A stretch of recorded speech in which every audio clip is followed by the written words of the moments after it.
ಶ್ರೀ ಗುರುಭ್ಯೋ ನಮಃ. ಹರಿ ಓಂ. ಗುರುಬ್ರಹ್ಮ ಗುರುವಿಷ್ಣು ಗುರುದೇವೋ ಮಹೇಶ್ವರ ಗುರು ಸಾಕ್ಷಾತ್ ಪರಬ್ರಹ್ಮ ತಸ್ಮೈ ಶ್ರೀ ಗುರುವೇ ನಮಃ. ಗುರವೇ ಸರ್ವಲೋಕಾನಾಂ ವಿಷಜೇ ಭವರೋಗಿಣಾಂ ನಿಧಿಯೇ ಸರ್ವವಿದ್ಯಾನಾಂ ಶ್ರೀ ದಕ್ಷಿಣಾಮೂರ್ತಯೇ ನಮೋ ನಮಃ. ಜ್ಞಾನಾನಂದಮಯಂ ದೇವಂ ನಿರ್ಮಲಂ ಸ್ಫಟಿಕಾಕೃತಿಂ ಆಧಾರಂ ಸರ್ವವಿದ್ಯಾನಾಂ ಹಯಗ್ರೀವముపాస్మహే. ಜಗದಪಿತರಂ ವಂದೇ ಪಾರ್ವತಿ ಪರಮೇಶ್ವರೌ. ಪ್ರತಿನಿತ್ಯದ ಕಾರ್ಯಕ್ರಮದಂತೆ ಮೊದಲನೇದಾಗಿ ನನ್ನ ಅಜ್ಜಿ ತಾತರವರನ್ನು ಸಂಪೂರ್ಣವಾಗಿ ಶ್ರದ್ಧಾಭಕ್ತಿಯಿಂದ ಪ್ರಾರ್ಥನೆಯನ್ನು ಮಾಡ್ತಾ, ನನ್ನ ಗುರುಸ್ಥಾನದಲ್ಲಿರ್ತಕ್ಕಂಥ ನನ್ನ ತಂದೆಯವರಾಗಿರ್ತಕ್ಕಂಥ ಆನಂದ್ ಗುರುಜಿಯವರ ಪಾದರವಿಂದಗಳಿಗೆ ನಮನವನ್ನು ಮಾಡ್ತಾ, ಮತ್ತು ನನ್ನ ಮಾತೃಶ್ರೀಯವರನ್ನು ಕೂಡ ಸಂಪೂರ್ಣವಾಗಿ ಶ್ರದ್ಧಾಭಕ್ತಿಯಿಂದ ಪ್ರಾರ್ಥನೆಯನ್ನು ಮಾಡ್ತಾ, ಬಹಳ ವಿಶೇಷವಾಗಿ ಮಾರ್ಗಶಿರ ಮಾಸ ಧನುರ್ಮಾಸದ ಭಾನುವಾರ ಬಹಳ ವಿಶೇಷವಾಗಿರ್ತಕ್ಕಂಥ ತಿರುಮಲ ತಿರುಪತಿ ಶ್ರೀನಿವಾಸನನ್ನು ಸಂಪೂರ್ಣವಾಗಿ ಶ್ರದ್ಧಾಭಕ್ತಿಯಿಂದ ಪ್ರಾರ್ಥನೆಯನ್ನು ಮಾಡ್ತಾ ಬೆಳಗಿನ ಜಾವದ ಈ ಒಂದು ಕಾರ್ಯಕ್ರಮವನ್ನು ಬಹಳ ಪ್ರೀತಿಯಿಂದ ಪ್ರಾರಂಭ ಮಾಡೋಣ. ತಮ್ಮೆಲ್ಲರಿಗೂ ಕೂಡ ಆಧಾರದ ಸ್ವಾಗತ ಸುಸ್ವಾಗತ. ಸ್ಪೆಷಲ್ ಪಾರ್ಟ್ನರ್ಸ್ ಸೈಕಲ್ ಪ್ಯೂರ್ ಅಗರಬತ್ತಿ. ಪ್ರತಿನಿತ್ಯ ನಿಮ್ಮೆಲ್ಲರ ವಾಸ್ತುಗೃಹದ ಪೂಜಾ ಗೃಹದಲ್ಲಿ ಬೆಳಗಲಿ ಸೈಕಲ್ ಪ್ಯೂರ್ ಅಗರಬತ್ತಿ. ಇನ್ನು ಶ್ರೀ ಧರ್ಮಸ್ಥಳ ಸಿರಿ ಗ್ರಾಮೋದ್ಯೋಗ ಸಂಸ್ಥೆಯ ಉತ್ಪನ್ನಗಳು ಮತ್ತು ಅಮೃತ ಬಿಂದು. ಹೊಟ್ಟೆ ಉರಿ, ಅಸಿಡಿಟಿ, ಗ್ಯಾಸ್ಟ್ರಿಕ್ಕು, ಅಲ್ಸರ್ರು, ಹೊಟ್ಟೆಗೆ ಸಂಬಂಧಪಟ್ಟಿರ್ತಕ್ಕಂಥ ಏನೊಂದು ಸಮಸ್ಯೆ ಆದ್ರೂ ಕೂಡ ರಾಮಬಾಣದಂತೆ ಕೆಲಸ ಮಾಡುತ್ತೆ ಅಮೃತ ಬಿಂದು. 100% ಆಯುರ್ವೇದಿಕ್ ಗಿಡಮೂಲಿಕೆಗಳನ್ನು ಅದರಲ್ಲಿ ಬಳಸಿರ್ತಕ್ಕಂಥದ್ದಿದೆ. ಅದರಲ್ಲೂ ನಿಮ್ಮ ಸಮೀಪ ಇರತಕ್ಕಂಥ ಎಲ್ಲ ಮೆಡಿಕಲ್ ಸ್ಟೋರ್ನಲ್ಲೂ ಕೂಡ A&J ಹೆಲ್ತ್ ಕೇರ್ಗೆ ಸಂಬಂಧಪಟ್ಟಿರ್ತಕ್ಕಂಥ ಎಲ್ಲ ಆಯುರ್ವೇದಿಕ್ ಉತ್ಪನ್ನಗಳು ಕೂಡ ಲಭ್ಯವಿದೆ. ಇತ್ತೀಚಿನ ದಿನಮಾನಗಳಲ್ಲಿ ಹರಿದಾಡ್ತಾ ಇರತಕ್ಕಂಥ ಎಲ್ಲ ರೀತಿ ಇರತಕ್ಕಂಥ ಸಾಂಕ್ರಾಮಿಕ ರೋಗಗಳಿಂದ ಪಾರಾಗಲು ಮತ್ತು ನಮ್ಮ ದೇಹದಲ್ಲಿರ್ತಕ್ಕಂಥ ರೋಗ ನಿರೋಧಕ ಶಕ್ತಿಯನ್ನು ಹೆಚ್ಚಿಸಿಕೊಳ್ಳಲು ತಪ್ಪದೆ ಬಳಸಿ ಅಮೃತ ಬಿಂದು. ಇನ್ನು ಬಹಳ ವಿಶೇಷವಾಗಿ ಇವತ್ತಿನ ದಿವಸ 14, ನಾಳೆ 15ನೇ ತಾರೀಕು. ಏನಪ್ಪ ಸಂತೋಷ, ನಾಳೆ ಸಂಕ್ರಾಂತಿ ಹಬ್ಬ, ವರ್ಷದ ಮೊದಲನೆಯ ಹಬ್ಬ. ವರ್ಷದ ಮೊದಲನೇ ಹಬ್ಬ ನಾವು ಸಂಕ್ರಾಂತಿ ಅಂತ ನಾವೆಲ್ಲರೂ ಕೂಡ ಹೇಳ್ತೀವಿ, ಅದು ಸತ್ಯ. ಆದರೆ ಸಂಕ್ರಾಂತಿಗೂ ಮುಂಚೆ ವರ್ಷದ ಮೊದಲನೇ ಹಬ್ಬ ಪ್ರಾರಂಭ ಆಗ್ತಕ್ಕಂಥದ್ದೇ ಭೋಗಿ ಹಬ್ಬದಿಂದ. ಭೋಗಿ ಹಬ್ಬ ಇವತ್ತಿನ ದಿವಸ ಎಷ್ಟೊಂದು ಜನ ಮರೆತು ಹೋಗ್ತಾ ಕೂತಿದ್ದಾರೆ. ಇತ್ತೀಚಿನ ದಿನಮಾನಗಳಲ್ಲಿ ಇತ್ತೀಚಿನ ಒಂದು ಜನಾಂಗ, ಈ ಒಂದು ಏನಿದೆ ಯುವ ಪೀಳಿಗೆ, ಎಲ್ಲರೂ ಕೂಡ ಎಲ್ಲೋ ಒಂದು ಕಡೆ ಸಂಕ್ರಾಂತಿ ಸಂಕ್ರಮಣ ಎಂಬತಕ್ಕಂಥದ್ದನ್ನು ಮಾತ್ರ ಮನಸ್ಸಿನಲ್ಲಿ ಇಟ್ಕೊಳ್ತಾ ಇದ್ದೀರಿ ಹೊರತಾಗಿ ಭೋಗಿ ಹಬ್ಬವನ್ನು ಮರೆತು ಹೋಗ್ತಾ ಇದ್ದೀವಿ. ಸಂಕ್ರಾಂತಿ ಹಬ್ಬ ಎಷ್ಟು ಪುರಾತನವಾಗಿರ್ತಕ್ಕಂಥದ್ದು ಮತ್ತು ಸಾಕಷ್ಟು ಮಹತ್ವವನ್ನು ಉಳ್ಳಂತಹ ಹಬ್ಬವೋ, ಅದರಷ್ಟೇ ಭೋಗಿ ಹಬ್ಬವೂ ಕೂಡ ಅಷ್ಟೇ ಮಹತ್ವಗಳನ್ನು ಉಳ್ಳಂತಹ ಹಬ್ಬ ಅಂತಲೇ ಹೇಳ್ಬೋದು. ಇನ್ನು ಹಬ್ಬಗಳು ಬಂದರೆ, ಹರಿದಿನಗಳು ಬಂದರೆ ಬಹಳ ವಿಶೇಷವಾಗಿ ಭಗವಂತನನ್ನು ನಾವು ಪ್ರಾರ್ಥನೆಯನ್ನು ಮಾಡ್ತಾನೆ ಇರ್ತೀವಿ. ಆದರೆ ಇವತ್ತಿನ ದಿವಸ ಬಹಳ ವಿಶೇಷವಾಗಿ ಭೋಗಿ ಹಬ್ಬ. ಈ ಸಮಯದಲ್ಲಿ ನಾವು ಯಾರನ್ನ ಪೂಜಾನುಷ್ಠಾನವನ್ನು ಮಾಡಬೇಕು? ಋತುರಾಜ ದೇವೇಂದ್ರನನ್ನು. ಇವತ್ತಿನ ದಿವಸ ದೇವೇಂದ್ರನನ್ನು ನಾವು ಮನಸ್ಸಿನಲ್ಲಿ ಪ್ರಾರ್ಥನೆಯನ್ನು ಮಾಡಬೇಕು. ಭಗವಂತನಿಗೆ ಬಹಳ ವಿಶೇಷವಾಗಿರ್ತಕ್ಕಂಥ ಪೂಜಾನುಷ್ಠಾನವನ್ನು ಸಲ್ಲಿಸಬೇಕು. ಇರಲಿ, ಇದು ಒಂದು ಕಡೆ. ಈಗ ಈ ಮಕರ ಸಂಕ್ರಾಂತಿ ಅಂದರೆ ನಾವೇನು ಅಂದ್ಕೊಂಡಿದ್ದೇವೆ? ಒಳ್ಳೆಯ ವಸ್ತ್ರವನ್ನು ಧರಿಸಬೇಕು, ವಾರದ ಮೊದಲನೇ ದಿನ ಎಳ್ಳು ಬೆಲ್ಲ ಎಲ್ಲರಿಗೂ ಕೊಟ್ಟು, ಅದರಲ್ಲೂ ಅದನ್ನು ತಿನ್ನತಕ್ಕಂಥ ಆ ಒಂದು ರುಚಿನೇ ಬೇರೆ, ಆ ಒಂದು ಸ್ವಾದನೇ ಬೇರೆ. ಈಗ ಇಲ್ಲ. ಈಗಿನ ಮಕ್ಕಳು ಎಲ್ಲ ಈ ಚಾಕ್ಲೇಟು ಪಪ್ಪರ್ಮೆಂಟು ತಿಂದು ಹುಳ್ಕಲ್ಲಾಗಿ ಅದರಲ್ಲಿ ಇರ್ತಕ್ಕಂಥ ಒಂದು ಕಡಲೆ ಬೀಜನೋ ಇಲ್ಲ ಕಾಯಿ ತುರಿನೋ ಏನಾದರೂ ಆ ಒಂದು ಕಾಯಿನ ಸಣ್ಣ ಸಣ್ಣ ಪೀಸ್ಗಳನ್ನು ತಿಂದು ಹಲ್ಲಲ್ಲಿ ಸಿಕ್ಕಾಕೊಳ್ಳುತ್ತೆ. ಅಯ್ಯೋ ನನಗೆ ಹಲ್ಲು ನೋವುತ್ತೆ. ಕಡಲೆ ಬೀಜ ತಿಂದರೆ ಅಯ್ಯೋ ನನಗೆ ಹಲ್ಲಲ್ಲಿ ಸಿಕ್ಕಾಕೊಳ್ಳುತ್ತೆ. ಕೊಬ್ಬರಿ ತಿಂದರೆ ಅಯ್ಯೋ ಸಾಕು. ಕೊಬ್ಬರಿ ಎಲ್ಲ ನಾವು ತಿನ್ನಲ್ಲ, ನಾವು ಎಂದರೂ ಚಾಕ್ಲೇಟ್ ಮಾತ್ರ ತಿನ್ನೋದು. ಇವೆಲ್ಲವೂ ಕೂಡ ಎದುರಾಗಿದೆ. ಏನಕ್ಕೆ ಸಂಕ್ರಾಂತಿ ಸಮಯದಲ್ಲಿ ಎಳ್ಳು ಬೆಲ್ಲ ಕೊಬ್ಬರಿ ಕಡಲೆ ಬೀಜ ಇದೆಲ್ಲವನ್ನು ಏನಕ್ಕೆ ತಿನ್ನಿಸ್ತಾರೆ? ಅದನ್ನು ಏನಕ್ಕೆ ತಿಂತಾರೆ? ಇದೆಲ್ಲದಕ್ಕೂ ಕೂಡ ಒಂದು ಆಧ್ಯಾತ್ಮಿಕ ಹಿನ್ನೆಲೆನೂ ಕೂಡ ಇದೆ, ವೈಜ್ಞಾನಿಕ ಹಿನ್ನೆಲೆನೂ ಕೂಡ ಇದೆ. ತಮ್ಮೆಲ್ಲರಿಗೂ ಕೂಡ ಗುರುಗಳು ಸದಾಕಾಲ ಒಂದು ಮಾತು ತಿಳಿಸ್ತಾ ಇದ್ರು. ಏನಪ್ಪ, ಈ ಒಂದು ಧನುರ್ಮಾಸ ಬಂತು, ಮಾರ್ಗಶಿರ ಮಾಸ ಬಂತು ಅಂತಂದರೆ ಎಲ್ಲೆಲ್ಲೂ ಕೂಡ ಚಳಿ ಜಾಸ್ತಿ ಅಂತ ಹೇಳಿ. ಚಳಿ ಜಾಸ್ತಿ ಆದಾಗ ದೇಹ ಎಲ್ಲ ಸಂಪೂರ್ಣವಾಗಿ ಹೊಡಿತಕ್ಕಂಥದ್ದಿರುತ್ತೆ. ನಮ್ಮ ಚರ್ಮ ಎಲ್ಲ ಡ್ರೈ ಆಗ್ತಕ್ಕಂಥದ್ರೆ ಒಣಗ್ತಕ್ಕಂಥದ್ದಿರುತ್ತೆ. ಚರ್ಮದ ರೋಗಗಳು ಜಾಸ್ತಿ ಆಗ್ತಕ್ಕಂಥದ್ದಿರುತ್ತೆ. ನಮ್ಮ ದೇಹದಲ್ಲಿರ್ತಕ್ಕಂಥ ರೋಗ ನಿರೋಧಕ ಶಕ್ತಿ ಕಡಿಮೆ ಆಗುತ್ತೆ. ದೇಹದಲ್ಲಿ ಯಾವಾಗ ಆಯಿಲ್ ಕಡಿಮೆ ಆಗುತ್ತೆ ಅಂತಂದರೆ ಎಣ್ಣೆಯ ಅಂಶ ಕಡಿಮೆ ಆಗುತ್ತೆ. ಈ ಒಂದು ಜಾಯಿಂಟ್ಸ್ ಪೇನ್ ಬರ್ತಕ್ಕಂಥದ್ದಾಗಲಿ, ಮೈಕೈ ನೋವು ಬರ್ತಕ್ಕಂಥದ್ದಾಗಲಿ, ನಮ್ಮ ಚರ್ಮದ ಆ ಒಂದು ತೇವಾಂಶ ಕಡಿಮೆ ಆಗ್ತಕ್ಕಂಥದ್ದಾಗಲಿ, ತ್ವಚೆಯಲ್ಲಿರ್ತಕ್ಕಂಥ ಒಂದು ಆರೋಗ್ಯದ ಗುಣಮಟ್ಟ ಕಡಿಮೆ ಆಗ್ತಕ್ಕಂಥದ್ದಾಗಲಿ, ಇದೆಲ್ಲವನ್ನು ಕೂಡ ನಾವು ಅನುಭವಿಸ್ತೀವಿ. ಅದೇ ರೀತಿ ಯಾವಾಗ ಈಗ ನೋಡಿ, ಎಳ್ಳು ಅದರಲ್ಲೂ ಕೂಡ ಬಹಳ ಹೆಚ್ಚಿನ ಮಟ್ಟದ ಒಂದು ಎಣ್ಣೆಯ ಪದಾರ್ಥ ನಮ್ಮ ದೇಹಕ್ಕೆ ಸಿಗುತ್ತೆ. ಅದರಲ್ಲೂ ಸಂಪೂರ್ಣವಾಗಿ ಆರೋಗ್ಯಕರವಾಗಿರ್ತಕ್ಕಂಥ ಒಂದು ಎಣ್ಣೆಯ ಪದಾರ್ಥ ನಮ್ಮ ದೇಹಕ್ಕೆ ಬರುತ್ತೆ, ಎಳ್ಳಾಯಿತು. ಇನ್ನು ಬೆಲ್ಲ, ಅದರಲ್ಲೂ ಕೂಡ ಒಂದು ರೀತಿ ಇರ್ತಕ್ಕಂಥ ಒಂದು ತೈಲ, ಅದನ್ನು ಕೂಡ ನಮ್ಮ ದೇಹಕ್ಕೆ ಬೇಕು. ಇನ್ನೊಂದೇನಪ್ಪ ಅಂದರೆ, ಈ ಚಳಿಗಾಲದಲ್ಲಿ ಯಾವಾಗ ಚಳಿ ಜಾಸ್ತಿ ಆಗುತ್ತೋ ನಮಗೆ ಸುಸ್ತು ಜಾಸ್ತಿ, ಮಂಕು ಜಾಸ್ತಿ ಆಗುತ್ತೆ. ಯಾವಾಗ ಈ ಸ್ವೀಟು ಸ್ವಲ್ಪ ನಮ್ಮ ದೇಹಕ್ಕೆ ಸೇರ್ತಾ ಇರುತ್ತೋ ದೇಹ ಚುರುಕಾಗುತ್ತೆ, ಅದನ್ನು ಕೂಡ ಹೌದು. ಇನ್ನು ಕೊಬ್ಬರಿಯ ಎಣ್ಣೆ ಎಷ್ಟು ಒಂದು ಆರೋಗ್ಯಕರ ಅಂದರೆ ತಮ್ಮೆಲ್ಲರಿಗೂ ಕೂಡ ಗೊತ್ತು. ಸಾಧಾರಣವಾಗಿ ತಾವು ಈ ಒಂದು ನಮ್ಮ ಪಕ್ಕದ ರಾಜ್ಯ ಕೇರಳ ಕಡೆ ನೋಡೋದಾದರೆ, ನಿಜಕ್ಕೂ ಹೇಳ್ತೀನಿ, ಅಲ್ಲಿನ ಜನ ಕೊಬ್ಬರಿ ಎಣ್ಣೆಯನ್ನು ಸಾಕಷ್ಟು ದೊಡ್ಡ ಮಟ್ಟದಲ್ಲೇ ಬಳಸ್ತಾರೆ. ಅವರಿಗೆ ನಾನು ನೋಡಿರುವ ಪ್ರಕಾರ ಕೇರಳ ಒಂದು ರಾಜ್ಯದಲ್ಲಿರ್ತಕ್ಕಂಥ ಎಲ್ಲ ವಾಸಸ್ಥರಿಗೂ ಕೂಡ ಈ ಒಂದು ಚರ್ಮ ಕಾಯಿಲೆ ಎಂಬತಕ್ಕಂಥದ್ದು ಕಡಿಮೆ. ಆಮೇಲೆ ಕೂದಲು ನೋಡಿ, ಆ ಕಡೆ ಕೇಶ ಅಂದರೆ ಕೂದಲು ಎಷ್ಟು ಸಂಪಾಗಿರುತ್ತೆ. ಅವರು ಅದೆಲ್ಲವನ್ನು ಕೂಡ ಚಿಕ್ಕ ವಯಸ್ಸಿನಿಂದನೇ ರೂಢಿ ಮಾಡ್ಕೊಂಡು ಬಂದಿದ್ದಾರೆ. ನಮ್ಮಲ್ಲಿ ಇವತ್ತು ತಲೆಗೆ ಎಣ್ಣೆ ಹಾಕಿದ್ರೆ ಅಯ್ಯೋ ಸ್ಟೈಲ್ ಹಾಳಾಗತ್ತೆ, ಮಖದ ಮೇಲೆಲ್ಲ ಎಣ್ಣೆ ಬರುತ್ತೆ, ನಾವು ಮಖಕ್ಕೆಲ್ಲ ಎಣ್ಣೆ ಹಚ್ಚಲ್ಲ, ತಲೆಗೆಲ್ಲ ಎಣ್ಣೆ ಹಚ್ಚಲ್ಲ. ಅದ್ರ ಬದಲು ನಾವು ₹1000 ಶಾಂಪೂಗೆ ಹಾಕ್ತೀವಿ. ಶಾಂಪೂ ಚೆನ್ನಾಗಿರೋದು ಹಾಕೊಂಡ್ಬಿಡ್ತೀವಿ, ನಮಗೇನು ಸಮಸ್ಯೆ ಇಲ್ಲ. ಎಣ್ಣೆಯ ಸೀಗೆಕಾಯಿ ಅದೆಲ್ಲ ಹೋಯ್ತು, ಇರಲಿ, ಮಾತಾಡ್ತಾ ಹೋದರೆ ಎಲ್ಲಿಂದ ಎಲ್ಲಿಗೋ ಹೋಗುತ್ತೆ, ಇರಲಿ. ಅದೇ ರೀತಿ ಆ ಕೊಬ್ಬರಿಯಲ್ಲಿರ್ತಕ್ಕಂಥ ಒಂದು ಎಣ್ಣೆಯ ಸತ್ವ ದೇಹಕ್ಕೆ ಎಷ್ಟು ಒಂದು ಉತ್ತಮ ಅಂತ ಹೇಳ್ಬೋದು. ಅದು ಒಂದು ಕಡೆ ಆಯಿತು. ಇನ್ನು ನಮ್ಮ ದೇಹಕ್ಕೆ ಒಳ್ಳೆ ರೀತಿ ಇರತಕ್ಕಂಥ ಒಂದಷ್ಟು ಫೈಬರ್ ಆಗಲಿ, ಇಲ್ಲಾಂದರೆ ಪ್ರೋಟೀನ್ಸ್ ಆಗಲಿ, ಅದೆಲ್ಲವೂ ಕೂಡ ನಮಗೆ ಎಲ್ಲಿ ಸಿಕ್ಕತ್ತೆ? ಕಡಲೆ ಬೀಜದಿಂದನೂ ಕೂಡ ಇವತ್ತಿನ ದಿವಸ ಕಡಲೆಕಾಯಿ ಎಣ್ಣೆ ಎಷ್ಟು ಆರೋಗ್ಯಕರ. ಆ ಕಡಲೆಕಾಯಿ ಎಣ್ಣೆಯಿಂದ ನಾವು ಪದಾರ್ಥಗಳನ್ನು ಮಾಡಿದ್ರೆ ಸಾಕಷ್ಟು ರುಚಿ, ಅದರಲ್ಲೂ ಕೆಲವೊಂದಷ್ಟು ಇದ್ದಾವೆ, ಆ ಕಹಿನೂ ಇರುತ್ತೆ. ಆದರೆ ಕಡಲೆಕಾಯಿ ಎಣ್ಣೆ ನಿಜಕ್ಕೂ ಎಲ್ಲೋ ಒಂದು ಕಡೆ ದೇಹಕ್ಕೆ ಆರೋಗ್ಯಕರ ಅಂತಲೇ ಹೇಳ್ಬೋದು. ನೋಡಿ, ಎಣ್ಣೆ ಪದಾರ್ಥ ಯಾವುದೇ ಆದ್ರೂ ಕೂಡ ಆರೋಗ್ಯನೇ, ಎಲ್ಲವೂ ಕೂಡ ಆರೋಗ್ಯಕರವಾಗಿರತಕ್ಕಂಥದ್ದೇ. ಆದರೆ ಪದಾರ್ಥಗಳನ್ನು ಉಪಯೋಗಿಸ್ತಕ್ಕಂಥ ರೀತಿ, ಅದರ ಅಳತೆ ನಾವು ತಿಳ್ಕೊಳ್ಬೇಕು. ಎಣ್ಣೆ ಆರೋಗ್ಯಕರ ಇದೆ ಅಂತ ನೋಡಿ ಬರೀ ಎಣ್ಣೆನೇ ತಿಂದರೆ ಬದುಕೋದಿಲ್ಲ ಮನುಷ್ಯ, ಹೋಗ್ಬಿಡ್ತಾರೆ. ಈಗ ನೀರು, ನಮಗೇನಿರುತ್ತೆ ನೀರಲ್ಲಿ? ನಮ್ಮ ದಹವನ್ನು ತೀರಿಸ್ತಕ್ಕಂಥದ್ದು. ನೀರನ್ನು ನಾವು ಜಾಸ್ತಿ ಸೇವನೆ ಮಾಡೋದ್ರಿಂದ ಆರೋಗ್ಯ ಉಂಟಾಗುತ್ತೆ, ನಾನು ಇಲ್ಲ ಅಂತ ಹೇಳೋದಿಲ್ಲ. ಅದೇ ನೀರನ್ನು ನಮ್ಮ ದೇಹದ ಒಂದು ಗುಣಮಟ್ಟದಕ್ಕೆ ಮೀರಿ, ಅಂದರೆ ಆ ಒಂದು ಮಿತಿಯನ್ನು ಮೀರಿ ಕುಡಿದ್ರೆ ಏನಾಗುತ್ತೆ? ಮನುಷ್ಯನ ಪ್ರಾಣ ಹೋಗುತ್ತೆ. ಹಾಗಾಗಿ ಎಲ್ಲವೂ ಕೂಡ ಎಷ್ಟರ ಮಟ್ಟಿಗೆ ಮಾಡಬೇಕು ಅಷ್ಟರ ಮಟ್ಟಿಗೆ ಮಾಡಬೇಕು. ಅದೇ ರೀತಿ ನಾವು ನೋಡೋದಾದರೆ ಒಂದು ಕಡಲೆ ಬೀಜ ಆಗಿರ್ಬೋದು, ಕೊಬ್ಬರಿ ಆಗಿರ್ಬೋದು, ಬೆಲ್ಲ ಆಗಿರ್ಬೋದು, ಇದೆಲ್ಲವೂ ಕೂಡ ಒಂದು ರೀತಿ ಅಂದರೆ, ನಾನು ಈ ಒಂದು ಹಬ್ಬ ಹರಿದಿನಗಳು ಇಂತಹ ಸಮಯದಲ್ಲಿ ಅನುಭವಿಸ್ತಕ್ಕಂಥ ಒಂದಿಷ್ಟು ಆಟಿಕೆಗಳ ವಿಚಾರಕ್ಕೆ ನೋಡೋದಾದರೆ, ಸಂಕ್ರಾಂತಿ ಬಂತು ಅಂತಂದರೆ ನಮ್ಮ ಮನೆಯಲ್ಲಿ ನಾನೇನಾದರೂ ಮನೆಯಲ್ಲಿದ್ದರೆ ಆ ಕೊಬ್ಬರಿಯನ್ನು ಹಚ್ಚಬೇಕಾದ್ರೆ ಆಗಲಿ, ಬೆಲ್ಲನ ಹಚ್ಚಬೇಕಾದ್ರೆ ಆಗಲಿ, ಯಾವ ಕಾರಣಕ್ಕೂ ಕೂಡ ನಾನು ಮುಂದೆ ಹಚ್ತಾ ಇರಲಿಲ್ಲ. ನಮ್ಮ ಅಜ್ಜಿ ಆಗಲಿ, ನಮ್ಮ ತಾಯಿಯವರಾಗಲಿ, ನಾನು ಅದು ಎರಡನ್ನೂ, ಒಂದು ಕೊಬ್ಬರಿ ಒಂದು ಬೆಲ್ಲ, ಇದೆರಡನ್ನು ಹಚ್ಚಬೇಕಾದ್ರೆ ಸೈಲೆಂಟಾಗಿ ಹೀಗೆ ತಿರುಗಿ ನೋಡೋ ಅಷ್ಟರಲ್ಲಿ ಒಂದು 4-5 ಕಾಳನ್ನು ತೆಗೆದು ಬಾಯಿಗೆ ಹಾಕೊಂಡ್ಬಿಡ್ತಾರೆ. ಅಲ್ಲಿ ಹೊಡೆತಗಳನ್ನು ಕೂಡ ತಿಂದಿದ್ದುಂಟು. ಯಾಕೆ, ಏನಕ್ಕೆ ಕಜ್ಜಿ ಹೊಡಿತೀರಾ ನೀವು, ತಿನ್ನಕ್ಕೆ ತಾನೇ ಮಾಡ್ತಾ ಇದ್ದೀರಾ ಅಂತಂದರೆ, ಫಸ್ಟ್ ದೇವರಿಗೆ, ಆಮೇಲೆ ನಮಗೆ. ಆದರೆ ನಮ್ಮ ಬಾಯಿ ರುಚಿ ಸುಮ್ಮನೆ ಇರುತ್ತೆ. ಬೆಲ್ಲ ಬೇಕಾದಷ್ಟು ಬಿದ್ದಿರುತ್ತೆ, ಅದು ನಮಗೆ ತಿನ್ನಬೇಕು ಅನ್ಸೋದಿಲ್ಲ. ಆದರೆ ಸಣ್ಣ ಸಣ್ಣ ಪೀಸ್ ಕಟ್ ಮಾಡ್ತಾ ಇರ್ತಾರಲ್ಲ, ಆವಾಗಲೇ ನಮಗೆ ಕ್ರೇವಿಂಗ್ ಸ್ಟಾರ್ಟ್ ಆಗುತ್ತೆ. ಅಂದರೆ ಆ ಒಂದು ಆಸೆ ಸ್ಟಾರ್ಟ್ ಆಗುತ್ತೆ, ಅಯ್ಯೇ ನಾನು ತಿನ್ನಲೇಬೇಕು. ಅವಾಗ ಇನ್ನೇನೋ ಹೋಗಿ ಚೇಷ್ಟೆ ಮಾಡೋದು, ಅವ್ರ ಕೈಯಲ್ಲಿ ಹೊಡೆತಗಳು ತಿನ್ನೋದು. ಈ ಹಬ್ಬ ಬಂದರೆ ಇಂಥ ಸಂತಸ ಸಂಭ್ರಮ ಇದೆಲ್ಲವೂ ಕೂಡ ಜಾಸ್ತಿ. ಆದರೆ ಇತ್ತೀಚಿನ ದಿನಮಾನಗಳಲ್ಲಿ ಇಲ್ಲ, ಈಗೆಲ್ಲ ರೆಡಿಮೇಡ್. ಅಂಗಡಿಗೆ ಹೋಗಿ ₹20 ಕೊಟ್ಟರೆ ಒಂದು ಪ್ಯಾಕೆಟು ಬೆಲ್ಲ, ಒಂದು ಪ್ಯಾಕೆಟ್ ಎಲ್ಲ ನೀಟಾಗಿ, ಏನು ಒಂದೇ ಸೈಜು, ಅಳತೆನೂ ಹೆಚ್ಚು ಕಡಿಮೆ ಆಗಿರಲ್ಲ, ಎಲ್ಲ ಮಿಷಿನ್ ಕಟ್ಟು. ಕೊಬ್ಬರಿ, ಬೆಲ್ಲ, ಆಮೇಲೆ ಕಡಲೆ ಬೀಜ, ಆಮೇಲೆ ಈ ಕಡೆ ಎಳ್ಳು, ಎಲ್ಲ ಸಪ್ರೇಟಾಗಿ ಸಿಗುತ್ತೆ. ಇವಾಗೆಲ್ಲ ಒಟ್ಟಿಗೆ ಮಿಕ್ಸ್ಡು ಸಿಕ್ಕುತ್ತೆ.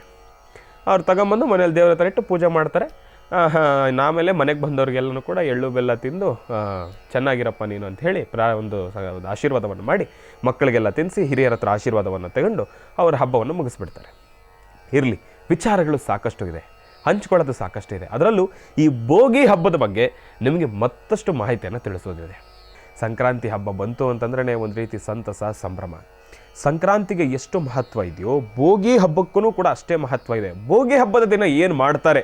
ಮೊದಲನೇದಾಗಿ ನಾನು ನೋಡಿರುವ ಪ್ರಕಾರ, ಅಂದರೆ ನನ್ನ ಅರಿವಿನಲ್ಲಿ ನಾನು ಕಣ್ಣಾರೆ ಕಂಡಿರುವ ಪ್ರಕಾರ, ಆಗ ತಾನೇ ಬೆಳೆದಿರ್ತಕ್ಕಂಥ ಎಲ್ಲ ಧಾನ್ಯಗಳನ್ನು ಕೂಡ ಗುಡ್ಡೆ ಹಾಕಿ ರೈತರು ಬಹಳ ವಿಶೇಷವಾಗಿರತಕ್ಕಂಥ ಪೂಜಾನುಷ್ಠಾನವನ್ನು ಸಲ್ಲಿಸ್ತಾರೆ. ಇಲ್ಲಿ ಈ ಭೋಗಿ ಹಬ್ಬದ ಆಚರಣೆ ಬರೀ ಏನೋ ಬೆಂಗಳೂರು ಗ್ರಾಮಾಂತರನೋ ಹಳ್ಳಿನೋ ಎಂಬತಕ್ಕಂಥದ್ದಲ್ಲ. ಇಡೀ ಭಾರತದಾದ್ಯಂತ ನಾನಾ ಮೂಲೆಗಳಲ್ಲೂ ಕೂಡ ಆಚರಣೆಯನ್ನು ಮಾಡ್ತಾರೆ, ಹೊರದೇಶದಲ್ಲೂ ಕೂಡ ಆಚರಣೆ ಮಾಡ್ತಾರೆ. ಇದನ್ನು ಭೋಗಿ ಹಬ್ಬವನ್ನಾಗಲಿ ಮಕರ ಸಂಕ್ರಾಂತಿಯನ್ನಾಗಲಿ. ಇನ್ನು ಈ ಒಂದು ಭೋಗಿ ಹಬ್ಬ ಏನಿದೆ, ಈ ಭೋಗಿ ಹಬ್ಬದ ಆಚರಣೆ ಎಷ್ಟು ಅದ್ಭುತ ಅಂತಂದರೆ ಇದರಲ್ಲಿ ವೈಜ್ಞಾನಿಕ ಒಂದು ವಿಚಾರಗಳನ್ನು ತಿಳಿಸೋದಾರೆ. ಇತ್ತೀಚಿನ ದಿನಮಾನಗಳಲ್ಲಿ ಆಧ್ಯಾತ್ಮಿಕಕ್ಕೆ ಬೆಲೆ ಇಲ್ಲ.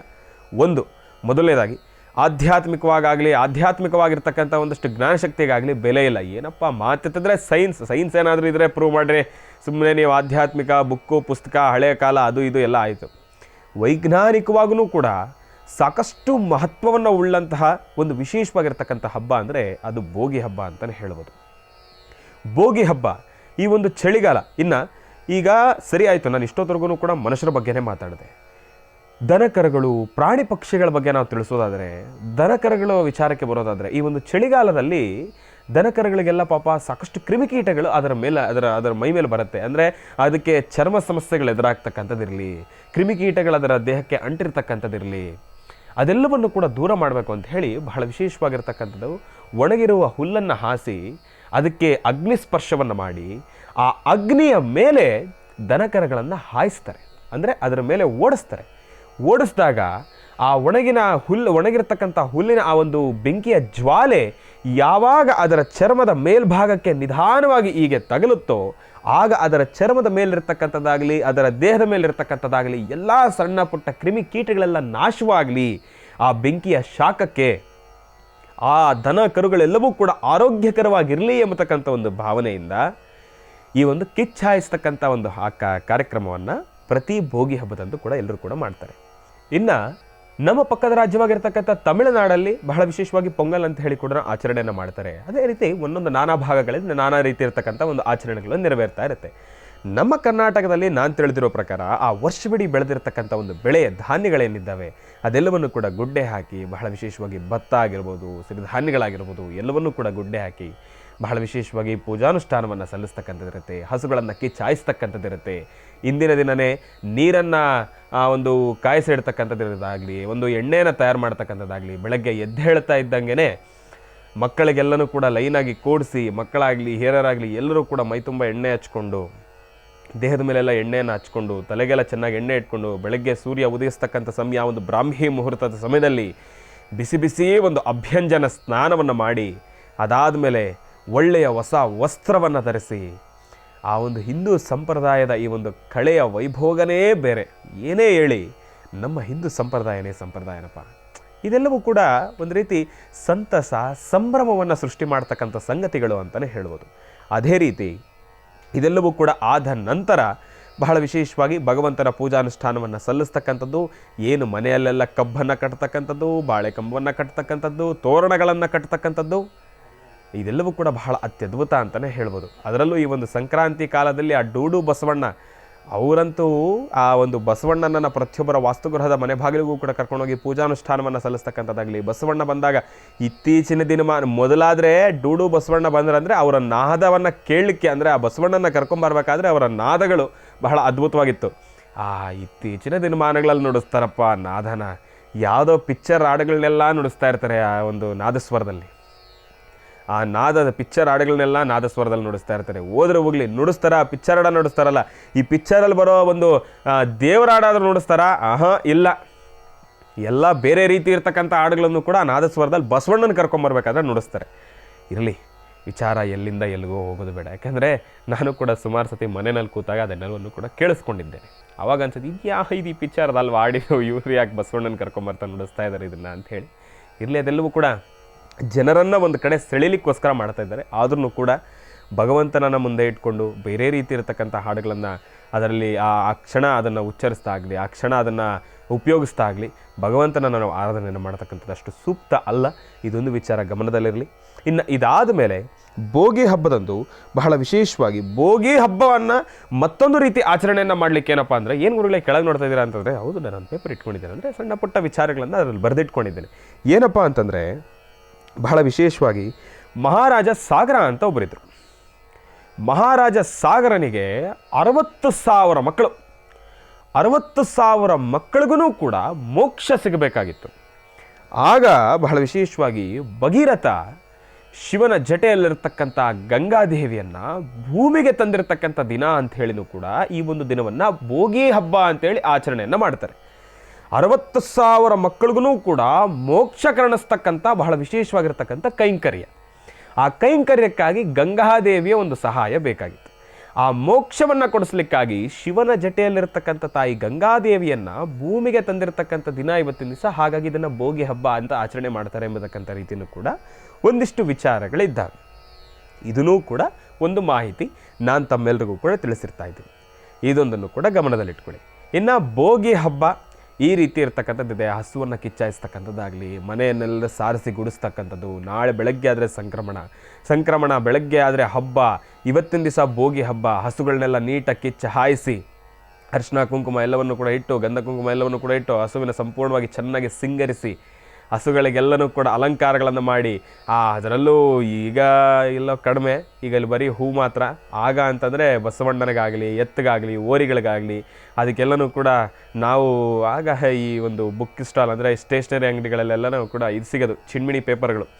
ಅದೆಲ್ಲವನ್ನು ಕೂಡ ಹಸು ಕೊಂಬಿಗೆಲ್ಲ ಸುತ್ತೋದು, ಹಸು ಕತ್ಗಾಕೋದು, ಹಸು ಕಾಲಿಗೆ ಅದೇನೇನೋ ಸುತ್ತೋದು, ಅವೆಲ್ಲ ಏನೇನೋ ಚೇಷ್ಟೆಗಳು ಮಾಡ್ತಾಯಿದ್ವಿ. ಗೆಜ್ಜೆ ಕಟ್ಟೋದು ಇವತ್ತಿಗೂ ಕೂಡ ಇದೆ. ಆದರೆ ಹಸು ಕಾಲಿಗೆ ನೈಲ್ ಪಾಲಿಶ್ ಅಂತೇಳಿ ಪೇಂಟು ಕೂಡ ಬೆಳೆದಿದ್ದೀವಿ.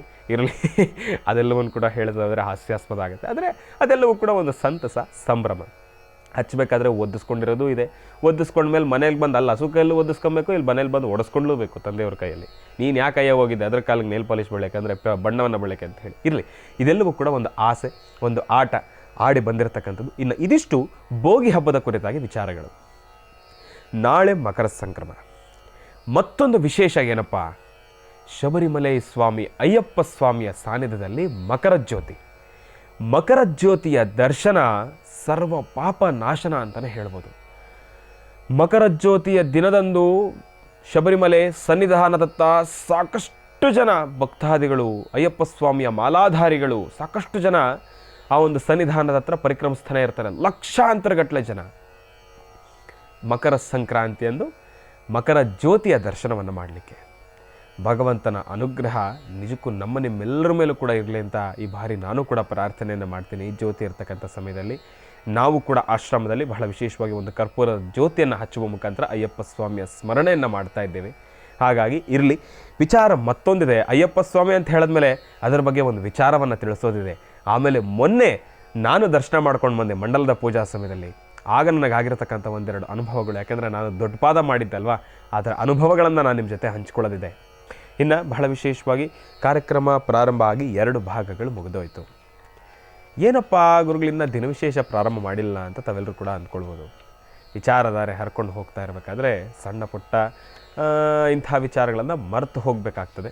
ಆದರೆ ಈ ವಿಚಾರ ಮಾತ್ರ ಸಣ್ಣದಲ್ಲ, ದೊಡ್ಡದು. ಯಾಕೆಂದರೆ ಗುರುಗಳು ನನಗೆ ವಾರ್ನಿಂಗ್ ಕೊಟ್ಟಿದ್ದಾರೆ. ಏನಪ್ಪ ಅಂತಂದರೆ, ಏನಾದರೂ ಪರವಾಗಿಲ್ಲ, ಕಾರ್ಯಕ್ರಮದ ಪ್ರಾರಂಭದಲ್ಲಿ ಮೊದಲನೇದಾಗಿ ನೀನು ದಿನವಿಶೇಷ ತಿಳಿಸೆ, ಆಮೇಲೆ ಮುಂದಿನ ಮಾತಾಡಬೇಕು ಅಂತ ಹೇಳಿ. ಹಾಗಾಗಿ ವಿಚಾರ ಹಂಚ್ಕೊಳ್ಳೋದು ಸಾಕಷ್ಟು ಇದೆ. ಆದರೆ ಈಗ ಮೊದಲನೇದಾಗಿ ಇವತ್ತಿನ ದಿನದ ವಿಶೇಷತೆಗಳನ್ನು ತಿಳ್ಕೊಂಬಿಡೋಣ, ಪಂಚಾಂಗ ಶ್ರವಣನ ತಿಳ್ಕೊಳ್ಳೋಣ. ಅದಾದಮೇಲೆ ಮುಂದಿನ ಮಾತುಕತೆಯನ್ನು ಪ್ರಾರಂಭ ಮಾಡೋಣ ಎಂಬತಕ್ಕಂಥ ಮಾತನ್ನು ಹೇಳ್ತಾ ಇಲ್ಲ. ಈಗ ದಿನವಿಶೇಷ.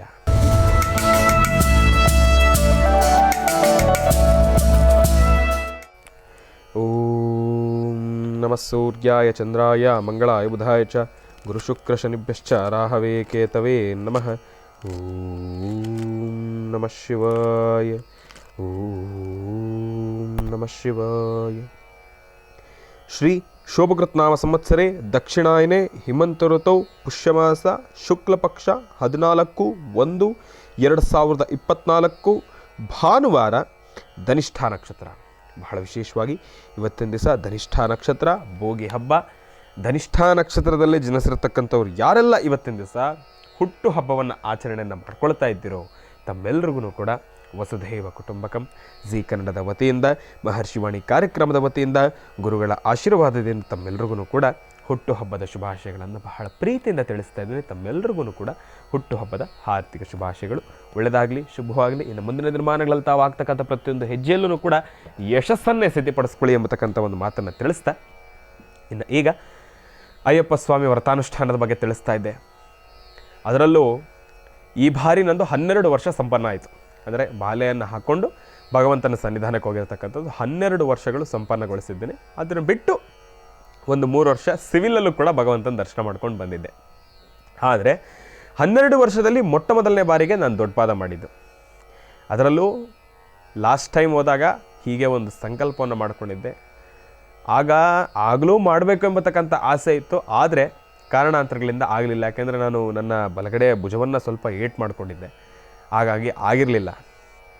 ಆದರೆ ಈ ಬಾರಿನಾದರೂ ಮಾಡೋಣ ಅನ್ನೋ ಅಷ್ಟರಲ್ಲಿ ಇದೇನೋ ಕೈ ಏನೋ ಒಂಚೂರು ಏಟು ಮಾಡಿಕೊಂಡೆ. ಆದರೆ ನನ್ನ ಮನಸ್ಸಲ್ಲಿ ಆ ಛಲ ಬಿಡಲಿಲ್ಲ. ನಾನು ಏನಾದರೂ ಪರವಾಗಿಲ್ಲ, ಆಗಿದ್ದಾಗಲಿ ಭಗವಂತನ ದಯೆ ಒಂದಿರಲಿ ಅಂತ ಹೇಳಿ ನಾನು ದೊಡ್ಡಪಾದ ಮಾಡಲಿಕ್ಕೆ ಒಂದು ಸಂಕಲ್ಪವನ್ನು ಮಾಡಿ ಪ್ರಾರಂಭ ಮಾಡಿದೆ. ಎಷ್ಟೊಂದು ಜನ ಹೇಳಿದ್ರು ಬೇಡಪ್ಪ, ಆಗಲ್ಲ, ಅಸಾಧ್ಯ ಇದೆ. ನನಗೆ ಮನಸ್ಸಲ್ಲಿ ಒಂದು ಬಂದಿದ್ದೇನಪ್ಪ ಅಂದರೆ, ನಾನು ಬರೀ ದೊಡ್ಡಪಾದ ಮಾಡೋದ್ರ ಬಗ್ಗೆ ಮಾತ್ರ ಆಲೋಚನೆ ಮಾಡ್ತಿದ್ದೀನಿ. ಸಾಕಷ್ಟು ಜನ ಎಷ್ಟೋ ದೂರದಿಂದ ನಡ್ಕೊಂಬರ್ತಾರಲ್ಲ, ಅವರು ಹೆಂಗೆ ಏನು ಎತ್ತ ಅಂತ ನನಗೆ ಸಾಕಷ್ಟು ಆಲೋಚನೆ ಆಯಿತು. ಇರಲಿ, ಏನಾದರೂ ಆಗಲಿ, ಇವು ಶಕ್ತಿ, ದೇಹದಲ್ಲಿ ಶಕ್ತಿ ಇದ್ದಾಗ ನಾನು ಇಂತಹದ್ದೊಂದು ಕೆಲಸಗಳನ್ನು ಮಾಡೋದ್ರಿಂದ ನನಗೂ ಕೂಡ ಒಂದೊಳ್ಳೆ ಆಶೀರ್ವಾದನೇ ಅಲ್ವಾ, ಭಗವಂತನ ಅನುಗ್ರಹ ಸಿಕ್ಕಿದಾಗ ಆಗುತ್ತೆ. ಇರಲಿ, ಏನಂತ ಕಷ್ಟ ಏನಿದೆ, ನನಗೇನು ವಯಸ್ಸಾಗೋಗಿದೆಯಾ? ಇನ್ನು ಈಗ 21 ವರ್ಷ ನನಗೇನಂತ ವಯಸ್ಸಾಗಿಲ್ಲ. ನಾನು ಇನ್ನೂ ಈಗ ಯುವಕ, ಇನ್ನೂ ಚಿಕ್ಕ ಹುಡುಗ, ನಾನು ಮಾಡ್ತೀನಿ. ಆ ಒಂದು ಧೈರ್ಯದಿಂದ ದೊಡ್ಡಪಾದ ಮಾಡಲೇಬೇಕು ಅಂಥೇಳಿ ಪ್ರಾರಂಭ ಮಾಡಿದ್ವಿ ಅಂತೂ ಇಂತೂ. ಆದರೆ ಅಲ್ಲಿ ನಾನು ಗೊತ್ತಿಲ್ದಿರ ಎರಿಮಲೆಯಿಂದನೇ ನಡ್ಕೊಂಡು ಹೋಗಿರೋ ಕಾರಣದಿಂದ ನನಗೊಂದು ಸ್ವಲ್ಪ ಡಿಸ್ಟೆನ್ಸ್ ಜಾಸ್ತಿ ಆಯಿತು. ಅಂತಂದರೆ 48 ಮೈಲಿ ಏನಿದೆ ಅದು ಇನ್ನೊಂದು ಸ್ವಲ್ಪ ಜಾಸ್ತಿ ಆಗೋಯ್ತು. ಅಲ್ಲಿ ಎಲ್ಲೋ ಒಂದು ಕಡೆ ಸ್ವಲ್ಪ ದೇಹ ಸುಸ್ತಾಯಿತು. ಇರಲಿ, ಅದಾದರೆ ಪರವಾಗಿಲ್ಲ. ಆದರೆ ನಿಜಕ್ಕೂ ಹೇಳ್ತೀನಿ, ದೊಡ್ಡಪಾದ ಮಾಡ್ತೀವಿ ಅಂತ ಸಂಕಲ್ಪ ಇಟ್ಕೊಂಡಿರೋರು ತಮ್ಮ ಸಂಕಲ್ಪಕ್ಕೆ ವಿರುದ್ಧವಾಗಿ ಹೋಗ್ತಕ್ಕಂಥದ್ದು ಬೇಡ. ತಾವು ಮಾಡಿ, ನಾನಿಲ್ಲ ಅಂತ ಹೇಳ್ತಾ ಇಲ್ಲ. ಆದರೆ ಪಕ್ಕದಲ್ಲಿ ಯಾರೋ ಹೋಗಿ ಬಂದರು, ನೀನು ಹೋಗು ಅಂಥೇಳಿ ನಿಮ್ಮನ್ನ ಹುಚ್ಚೆಬ್ಬಿಸಿದಾಗ ನೀವು ಆ ಕ್ಷಣ ಬೇರೊಂದನ್ನು ಆಲೋಚನೆಯನ್ನು ಮಾಡಿದಿರ, ಏಕಾಏಕಿ ನಿಮ್ಮ ದೇಹದ ಒಂದು ಶಕ್ತಿಯ ಸಾಮರ್ಥ್ಯವನ್ನು ಮರೆತು ತಾವು ಇನ್ನೇನೋ ಸಂಕಲ್ಪ ಮಾಡೋದು ಬೇಡ ಅಂತ ನಾನು ಹೇಳ್ತೀನಿ. ಯಾಕೆ ಅಂತಂದರೆ, ದೊಡ್ಡಪಾದ ಮಾಡೋದು ಅದು ಅಷ್ಟು ಸಾಮಾನ್ಯ ಅಲ್ಲ. ಆದರೆ ಒಂದು ವಿಚಾರ ಹೇಳ್ತೀನಿ, ನನಗೆ ನಾಚಿಕೆ ಆಗ್ತಕ್ಕಂಥದ್ದು ಏನಪ್ಪ ಅಂದರೆ, ನನಗೆ ನಾಚಿಕೆ ತಂದಿಡ್ತಕ್ಕಂಥ ಒಂದು ಸಂಗತಿ ಏನಪ್ಪ ಅಂದರೆ, ನನಗಿನ್ನ ಚಿಕ್ಕ ವಯಸ್ಸಲ್ಲಿರೋ ಹುಡುಗರು ಶಕ್ತಿ ಇದೆ, ಸರಿ, ಅದರಲ್ಲಿ ಏನಿದೆ ಗುರುಗಳೇ, ಅವರು ಹುಡುಗರು ನಡ್ಕೊಂಬರ್ತಾರೆ, ಬಿಡಪ್ಪ. ವಯಸ್ಸಾಗಿರೋರು ಎಷ್ಟೋ ಜನ ಅಜ್ಜಿಯಂದ್ರು ಕೂಡ ಸುಮಾರು ಜನ ದೊಡ್ಡಪಾದ ಮಾಡ್ತಾಯಿದ್ರು. ನನಗದೆಲ್ಲ ನೋಡಿ ಆಶ್ಚರ್ಯ, ನಾನು ಈ ವಯಸ್ಸಲ್ಲಿ ನನಗೆ ಇದನ್ನು ಮಾಡೋಕ್ಕಾಗ್ತಾ ಇಲ್ಲ. ಅವ್ರ ಪಾಡಿಗೆ ಅವ್ರು ಹತ್ಕೊಂಡು ಹೋಗ್ತಾರೆ ನೋಡಿ. ಅವ್ರ ದೇಹ ಆಯಿತು, ಅಲ್ಲಲ್ಲೇ ಕೂತೇ ಹೋಗ್ತಾಯಿದ್ರು, ರೆಸ್ಟ್ ಮಾಡ್ತಾಯಿದ್ರು. ಆದರೆ ಅವ್ರ ಮನಸ್ಸಲ್ಲಿದ್ದ ಸಂಕಲ್ಪ ಇನ್ನೆಷ್ಟು ದೃಢವಾಗಿತ್ತು. ಏನು ದೊಡ್ಡಪಾದ ಮಾಡೋದಂದರೆ ಅಷ್ಟು ಸಾಮಾನ್ಯನಾ? ಸಂಪೂರ್ಣವಾಗಿ ನಾವು ಮಾಡಿರ್ತಕ್ಕಂಥದ್ದು ಲೆಕ್ಕ ಹಾಕಿರೋ ಪ್ರಕಾರ 52 ಕಿಲೋಮೀಟರ್ ಆಯಿತು. ಅದರಲ್ಲಿ ಆ ಅಳುಧಾ ಬೆಟ್ಟವನ್ನು ಹತ್ತುವಷ್ಟರಲ್ಲೇ ಅರ್ಧ ನಮಗೆ ಆಯಾಸ ಕಣ್ಣು ಮುಂದೆ ಭಗವಂತ ಅಯ್ಯಪ್ಪ ಸ್ವಾಮಿ ಕಂಡ. ಅಳುಧಾ ಬೆಟ್ಟ ಪ್ರಾರಂಭ, ಏನು ಕೆಳಗಿಂದ ಮೇಲವರೆಗೂ ಬೆಟ್ಟನ ನೋಡಿದ ತಕ್ಷಣ ನಾನು ಆಗಲೇ ಅಂದ್ಕೊಂಡೆ, ಓಹೋ ಆಯಿತು, ಈಗಲೇ ಹಿಂಗಿದೆ, ಪ್ರಾರಂಭನೇ ಹೀಗಿದೆ, ಇನ್ನು ಮುಂದೆ ಹೆಂಗೋ ಕತೆ. ಇರಲಿ, ಬರದು ಬಂದುಬಿಟ್ಟಿದ್ದೀನಿ, ಹಿಂದೆ ಹೆಜ್ಜೆ ಹಾಕೋದು ಬೇಡ. ನನಗೆ ನಾನೇ ಮಾಡ್ಕೊಳ್ತಕ್ಕಂಥ ಒಂದು ಅವಮಾನ, ಮನಸ್ಸಲ್ಲಿ ಅದೊಂದು ವಿಶೇಷವಾದ ಛಲ. ಭಗವಂತ ಅದೇನು ಶಕ್ತಿ ಕೊಟ್ಟನೋ ಏನೋ ಗೊತ್ತಿಲ್ಲ. ಆಯಿತು, ನಾನು 48 ದಿನದ ವ್ರತ ಮಾಡಿದ್ದೀನಿ. 50 ದಿನ ಆಗಿತ್ತು ನನ್ನ ವ್ರತ ಸಂಪನ್ನ ಆಗಿ ನಾನು ಹೊರಡಲಿಕ್ಕೆ. 50 ದಿನದ ವ್ರತ ಮಾಡಿದ್ದೀನಿ. ಆ ವ್ರತಕ್ಕೆ ತಕ್ಕ ಪ್ರತಿಫಲ, ಆ ವ್ರತಕ್ಕೆ ತಕ್ಕ ಶ್ರಮ ನಾನು ಪಡಲೇಬೇಕು ಅಂಥೇಳಿ ಛಲಬಿದ್ದು ಅಳಧಾ ನದಿಯಲ್ಲಿ ಸ್ನಾನವನ್ನು ಮುಗಿಸಿದ್ದಾದ ನಂತರ ಸುಮಾರು ಜನ ಹೇಳಿದ್ರು ಇನ್ನೇನು ಸ್ವಲ್ಪ ದೂರ. ಬಟ್ ಆದರೆ ಒಂದು ಬೇಜಾರಾಗೋದೇನಪ್ಪ ಅಂತಂದರೆ, ದೊಡ್ಡಪಾದದಲ್ಲಿ ದಯವಿಟ್ಟು ನಾನೊಂದು ಮನವಿ ಏನಪ್ಪ ಅಂತಂದರೆ, ಈ ಡಿಸ್ಟೆನ್ಸನ್ನು ಮಾತ್ರ ಪಾಪ ಹತ್ತೋರು ಕರೆಕ್ಟಾಗಿ ಹೇಳ್ಬಿಡ್ಬೇಕಪ್ಪ. ನಿಜಕ್ಕೂ ಬಹಳ ಬೇಜಾರಾಗುತ್ತೆ. ನನಗಂತೂ ಕಣ್ಣಲ್ಲಿ ನೀರು ಹಾಕೊಂಬಿಟ್ಟಿದ್ದೀನಿ. ಇನ್ಯಾವಾಗ ಸಿಗುತ್ತಪ್ಪ ಪಂಪ ಅಂತ ಹೇಳಿ ನಿಜವಾಗ್ಲೂ ಕಣ್ಣಲ್ಲಿ ನೀರು ಹಾಕೊಂಬಿಟ್ಟು. ಯಾರನ್ನು ಕೇಳಿದ್ರು ಒಬ್ರು ಹೇಳ್ತಾರೆ 2 ಕಿಲೋಮೀಟ್ರ್ ಅಂತಾರೆ, ಇನ್ನೊಬ್ರು ಹೇಳ್ತಾರೆ ಇನ್ನೂ 12 ಕಿಲೋಮೀಟ್ರ್ ಇದೆ ಅಂತಾರೆ, ಇನ್ನೊಬ್ರು ಹೇಳ್ತಾರೆ ಇನ್ನು 20 ಕಿಲೋಮೀಟ್ರ್ ಇದೆ ಅಂತ. ಯಾರನ್ನು ನಂಬೋದು? 2 ಕಿಲೋಮೀಟ್ರ್ ಅಂದರೆ ಆ ಕ್ಷಣ ಸಂತೋಷ, 20 ಕಿಲೋಮೀಟ್ರ್ ಅಂದರೆ ಮುಗಿದೋಯ್ತು, ಹೋ ಇನ್ನಾಗಲ್ಲ ಕತೆ. ಆದರೆ ಒಂದು ಖುಷಿ, ಬೆಳಗ್ಗೆ 9 ಗಂಟೆಗೆ ಪ್ರಾರಂಭ ಮಾಡಿದ್ವಿ ನಾವು, ರಾತ್ರಿ 10 ಗಂಟೆಗೆಲ್ಲ ಪಂಪ ಸೇರಿದ್ವಿ. ಅದೊಂದು ನನಗೆ ಸಂತೋಷ. ಇಡೀ ದೊಡ್ಡಪಾದದಲ್ಲಿ ಎಲ್ಲೊಂದು 6 ಕಡೆ ಕೂತಿದ್ದೀವಿ. ಅದರಲ್ಲಿ ನನ್ನ ಜೊತೆ ನನ್ನ ಸ್ನೇಹಿತನು ಕೂಡ ಇದ್ದ. ಆಶ್ರಮದಲ್ಲಿ ಇವತ್ತಿಗೂ ಕೂಡ ಪಾಪ ದೊಡ್ಡ ಮಟ್ಟದ ಕೆಲಸ ಮಾಡ್ತಾನೆ ನನ್ನ ಸ್ನೇಹಿತ ನಾಗೇಶ್ ಅಂತ ಹೇಳಿ. ಪಾಪ ಅವನು ಕೂಡ ಜೊತೆಯಲ್ಲಿ ಇದ್ದಿದ್ದ ಕಾರಣದಿಂದ ನನ್ನನ್ನು ಪರವಾಗಿಲ್ಲ ಬನ್ನಿ ಅಂತ ದಬಾಯಿಸಿ ಕರ್ಕೊಂಡು ಬಂದಿದ್ದಕ್ಕೆ ರಾತ್ರಿ 10 ಗಂಟೆ ಅಷ್ಟರಲ್ಲಿ ನಾನು ಪಂಪ ನೋಡಿದೆ. ಇಲ್ಲ ಅಂತಂದರೆ ಇನ್ನು 2 ದಿವಸ ನಾನು ದೊಡ್ಡಪಾದ ಮಾಡ್ತಾನೇ ಇದ್ದೆ. ಆಗಲಿಲ್ಲ ನನ್ನ ಕೈಯಲ್ಲಿ, ಬಹಳ ಕಷ್ಟ ಆಯಿತು. ಆದರೆ ಅಂತಹ ಅದ್ಭುತವಾಗಿರ್ತಕ್ಕಂಥ ಒಂದು ಎಕ್ಸ್ಪೀರಿಯನ್ಸ್ ಜೀವನದಲ್ಲಿ ಪ್ರತಿಯೊಬ್ಬನೂ ಕೂಡ ಮನುಷ್ಯ ಒಂದು ಸತಿ ಮಾಡಬೇಕು. ದೊಡ್ಡ ಪಾದ, ಪ್ರಕೃತಿಯ ಮಡಿಲಿನಲ್ಲಿ ದಟ್ಟವಾಗಿರ್ತಕ್ಕಂಥ ಅರಣ್ಯ, ಆ ಅರಣ್ಯದ ಮಧ್ಯದಲ್ಲಿ ಪರಿಕ್ರಮಿಸಿ ಅಯ್ಯಪ್ಪ ಸ್ವಾಮಿಯ ದರ್ಶನ ಅಂತಂದರೆ ಅದು ನಿಜಕ್ಕೂ ಹೇಳ್ತೀನಿ, ನಮ್ಮ ಊಹೆಗೂ ಮೀರಿರ್ತಕ್ಕಂಥ ಒಂದು ಅನುಭವ ಅಂತಲೇ ಹೇಳ್ಬೋದು. ಮತ್ತೊಂದು ಕಡೆ ಒಂದು ಭಯ, ದಟ್ಟವಾದ ಅರಣ್ಯದಲ್ಲಿದ್ದೇವೆ, ಆನೆಗಳ ಸಂಚಾರ ದೊಡ್ಡ ಮಟ್ಟದಲ್ಲಿದೆ, ಅಲ್ಲಲ್ಲೇ ಆನೆಗಳು, ಆ ಆನೆಗಳ ಒಂದು ಲದ್ಯೆಯನ್ನು ನೋಡ್ತಾ ಇದ್ದೀವಿ. ಆಗತ್ತಾನೆ ಅದರ ಗುರುತು, ನಮ್ಗೆ ಅದೇ ಗುರುತು, ಆನೆಗಳಿದೆ ಅಂತಂದರೆ ಗುರುತದೆ, ಅದು ಆಗತ್ತಾನೆ ಅದು ಪರಿಕ್ರಮ ಆ ಒಂದು ಜಾಗದಿಂದ ಮುಂದೆ ಹೋಗಿರ್ತಕ್ಕಂಥದ್ದು. ಅದೆಲ್ಲವನ್ನೂ ಕೂಡ ನೋಡಿದಾಗೆಲ್ಲ ಒಂದು ಕಡೆ ಭಯ, ಕಾಡಾನೆಗಳು ಸುಮ್ಮನೆ ಬಿಡ್ತಾವೆ ಅವು. ಒಂದು ಕಡೆ ಒಂದು ಸತಿ ತಿರುಗಿ ಸೊಂಡಲ್ಲಿ ಬಿಟ್ಟರೆ ಇಟ್ಟಂದ್ರೆ ನಾವು ಮುಗೀತು, ಎಲ್ಲಿ ಯಾವ ಮೂಲೆಗೆ ಸೇರ್ಕೊಂಡಿರ್ತೀವೋ, ಯಾವ ಕಲ್ಸಂದಿಗೆ ಸೇರ್ಕೊಂಡಿರ್ತೀವೋ ಅಂತ. ಅಂತಹ ಭಯದ ಸನ್ನಿವೇಶದಲ್ಲೂ ಕೂಡ ಆ ಒಂದು ಯಾತ್ರೆಯನ್ನು ಸಂಪನ್ನಗೊಳಿಸಿದ್ವಿ. ನಿಜಕ್ಕೂ ಬಹಳ ಸಂತೋಷ ಆಯಿತು. ಪಂಪ ಕಾಣಿಸ್ತಾ ಇದ್ದಂಗೆ ನಮಗೆ ನನಗೆ ಸ್ವರ್ಗನೇ ಸಿಕ್ಕಿದಂಗೆ ಆಗೋಯ್ತು. ಪಂಪದಲ್ಲಿ ಹೋಗಿ ಇರುಮುಡಿಯನ್ನು ನೀಟಾಗಿ ಪಕ್ಕದಲ್ಲಿಟ್ಟು ಒಂದು ಅರ್ಧ ಮುಕ್ಕಾಲು ಗಂಟೆ ಸುಮ್ಮನೆ ಎಲ್ಲಿ ನಾನು ರೋಡಲ್ಲೇ ಮಲ್ಕೊಂಬಿಟ್ಟಿದ್ದೆ. ನಾನು ಇನ್ನೊಂದು ಜಾಗಕ್ಕೂ ಕೂಡ ನಾನು ಅಪೇಕ್ಷೆನೂ ಪಡಲಿಲ್ಲ. ಅಯ್ಯೋ ನನ್ನನ್ನು ಬಿಟ್ಟುಬಿಡಪ್ಪ ಅಂತ ಹೇಳಿ ನಾನು ರೋಡಲ್ಲೇ ಮಲ್ಕೊಂಬಿಟ್ಟೆ. ನನ್ನ ಕೈಯಲ್ಲಿ ಆಗಲ್ಲ, ಭಗವಂತನ ಸಾನ್ನಿಧ್ಯ ಎಲ್ಲೋ ಒಂದು ನನಗೆ ಮೂಲೆಯಲ್ಲಿ ಜಾಗ ಕೊಟ್ಬಿಟ್ಟು ಸಾಕಂತ ನಾನು ರೋಡಲ್ಲೇ ಮಲ್ಕೊಂಬಿಟ್ಟೆ. ನಾನು ಆಗಲಿಲ್ಲ. 52 ಕಿಲೋಮೀಟ್ರು, ಅದರಲ್ಲೂ ಅಳಧಾ ಬೆಟ್ಟ ಬಹಳ ಕಷ್ಟವಾಗಿರ್ತಕ್ಕಂಥದ್ದು. ಅಳಧಾ ಬೆಟ್ಟಕ್ಕೂ ಮೀರಿರ್ತಕ್ಕಂಥದ್ದು ಕರಿಮಲೆ. ಕರಿಮಲೆ ಅಂತಂದರೆ ಹೆಸರಲ್ಲೇ ಇದೆ ಕರಿಮಲೆ ಅಂತ ಹೇಳಿ. ಕರಿಮಲೆ ಅಂದರೆ ಇವತ್ತಿನ ದಿವಸ ಎಷ್ಟೋ ಒಂದು ಪದಗಳಲ್ಲಾಗಲಿ, ಒಂದು ನಾಮ ಸಂಕೀರ್ತನೆಗಳಾಗಲಿ, ಅಯ್ಯಪ್ಪ ಸ್ವಾಮಿಯ ವ್ರತದಲ್ಲಾಗಲಿ ಹೇಳೋದೊಂದೇ, ಕರಿಮಲೆಯನ್ನು ಹತ್ತತಕ್ಕಂಥದ್ದು ಕಠಿಣ ಕಠಿಣ ಕಠಿಣದಲ್ಲಿ ಕಠಿಣ ಅಂತ ಹೇಳಿ. ಆದರೆ ಅದು ಕಠಿಣದಲ್ಲಿ ಕಠಿಣ ಅಲ್ಲ, ಕಠಿಣದಲ್ಲಿ ಕಠಿಣದಲ್ಲಿ ಕಠಿಣದಲ್ಲಿ ಕಠಿಣವಾಗಿತ್ತು. ಅಷ್ಟು ಕಷ್ಟವಾಗಿತ್ತು ಕರಿಮಲೆ. ಆದರೆ ಅಂಥ ಒಂದು ಕರಿಮಲೆಯನ್ನು ಹತ್ತಲಿಕ್ಕೆ ಭಗವಂತ ಒಂದು ಅಭೂತಪೂರ್ವಕವಾಗಿರ್ತಕ್ಕಂಥ ಒಂದು ಶಕ್ತಿ, ಎಲ್ಲೋ ಅಯ್ಯಪ್ಪನೇ ಆಗ್ತಾಯಿಲ್ಲ, ನನಗೆ ಸುಸ್ತಾಯಪ್ಪ, ನನ್ನ ಕೈಯಲ್ಲಿ ನಾಗಲ್ಲ, ಬಂದು ನಾನು ಮಧ್ಯದಲ್ಲಿ ಸಿಲುಕೊಂಡ್ಬಿಟ್ಟಿದ್ದೇನೆ, ಮುಂದೆ ಹೋಗೋಕ್ಕಾಗ್ತಾಯಿಲ್ಲ, ಹಿಂದೆ ಹೋಗೋಕ್ಕಾಗ್ತಾಯಿಲ್ಲ ಅಂದರೆ ಅದು ಹೇಗೆ ಕರಿಮಲೆ ಬೆಟ್ಟ ಹತ್ತಂದು ನನಗೆ ಗೊತ್ತಿಲ್ಲ. ಅಯ್ಯಪ್ಪ ಸ್ವಾಮಿ ನಿಜಕ್ಕೂ ಕೈ ಹಿಡಿದು ನಾನು ಕರ್ಕೊಂಡು ಹೋದ್ರೆ ನಾವು ಮೇಲೆವರೆಗೂ ಅನ್ನೋ ರೀತಿ ನನಗೆ ಭಾವನೆ ಆಯಿತು.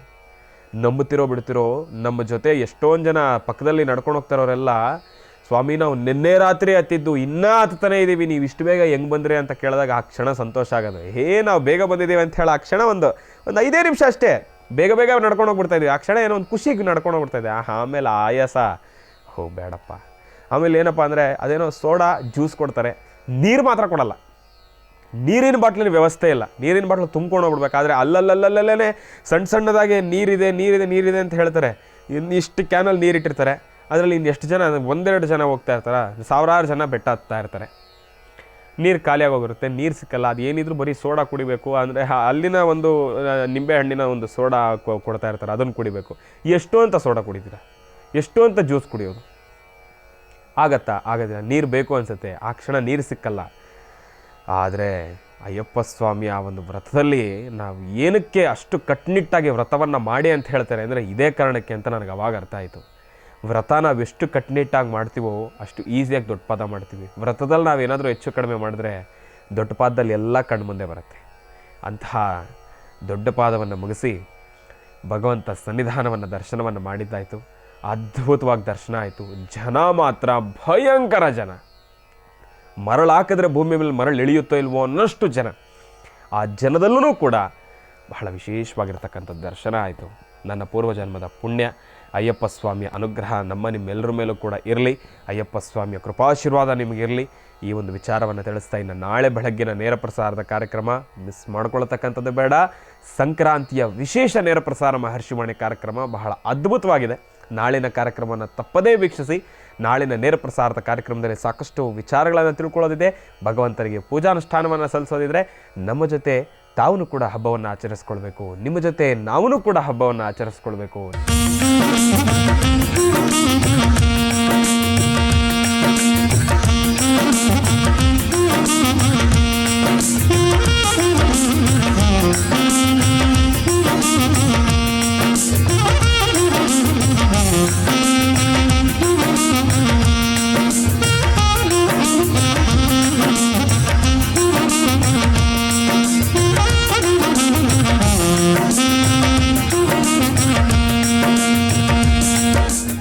ಸಂಕ್ರಾಂತಿ ಅಂದರೆ ಮನೆಯಲ್ಲಿ ಹಿರಿಯರಿದ್ದರೆ ಅವರು ಬೆಲ್ಲದ ಚಿನ್ನ ಕಟ್ ಮಾಡುವಂಥದ್ದು, ಸಕ್ಕರೆ ಅಚ್ಚು ಮಾಡುವಂಥದ್ದು, ಕೊಬ್ಬರಿನ ಕಟ್ ಮಾಡುವಂಥದ್ದು, ಎಳ್ಳು ಬೆಲ್ಲವನ್ನು ಹುರಿದು ರೆಡಿ ಮಾಡ್ಕೊಳ್ತಕ್ಕಂಥದ್ದು. ಏನೇ ಆದರೂ ಎಳ್ಳು ಬೆಲ್ಲ ಹಂಚುವಂಥದ್ದು, ಒಳ್ಳೆ ಮಾತಾಡ್ತಕ್ಕಂಥದ್ದು, ಇದೆಲ್ಲ ಸಂಕ್ರಾಂತಿ ಸಡಗರ. ಆದರೆ ಮನೆಯಲ್ಲೊಬ್ಬರು ಹಿರಿಯರು ಇರಬೇಕು. ಮನೆಯಲ್ಲೊಬ್ಬರು ಹಿರಿಯರಿದ್ದರೆ ಮಾತ್ರ ಇದೆಲ್ಲ ಸಾಧ್ಯ.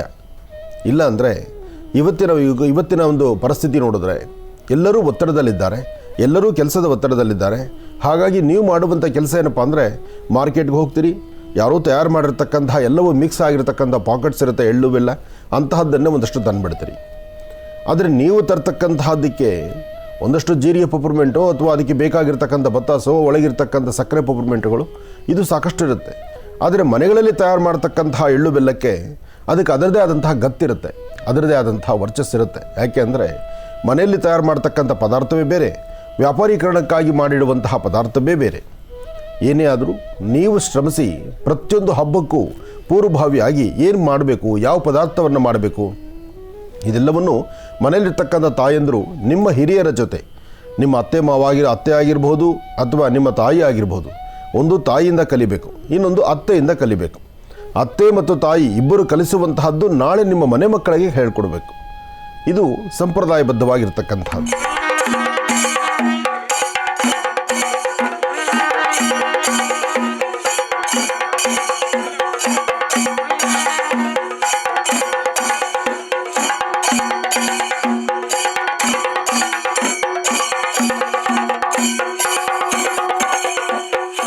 ಇನ್ನು ರೈತರಿಗೆ ಸಡಗರ ಸಂಭ್ರಮ.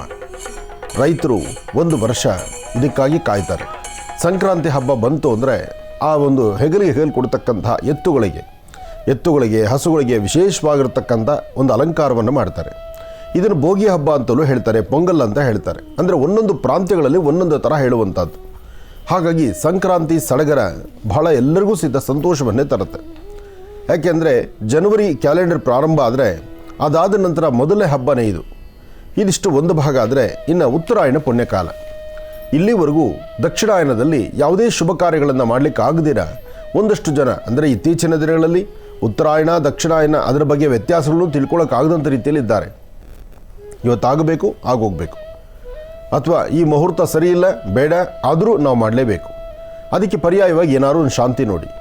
ಅಂದರೆ ಏನೇ ಬಿಡದೆ ಪ್ರತಿಯೊಂದಕ್ಕೂ ಸಹಿತ ನಾವು ಆಲ್ಟ್ರೇಷನ್ಸ್ ಹುಡುಕೊಂಡು ಹೋಗ್ತಾ ಇದ್ದೀವಿ, ಪರ್ಯಾಯಗಳನ್ನು ಹುಡುಕ್ತಾ ಇದ್ದೀವಿ, ಅಥವಾ ಏನಾದರೂ ಒಂದು ಅದಕ್ಕೆ ಪರಿಹಾರವನ್ನು ಹುಡುಕ್ತಾ ಇದ್ದೀವಿ. ಆದರೆ ನಾವು ಮಾಡುವಂಥ ಪರಿಹಾರ ಅಥವಾ ನಾವು ಅದಕ್ಕೆ ಬೇರೆ ಒಂದು ಪರ್ಯಾಯ ಇದೆಲ್ಲವನ್ನು ಮಾಡಿದ್ರೆ ಅದಷ್ಟು ಸಮಂಜಸ ಅಲ್ಲ.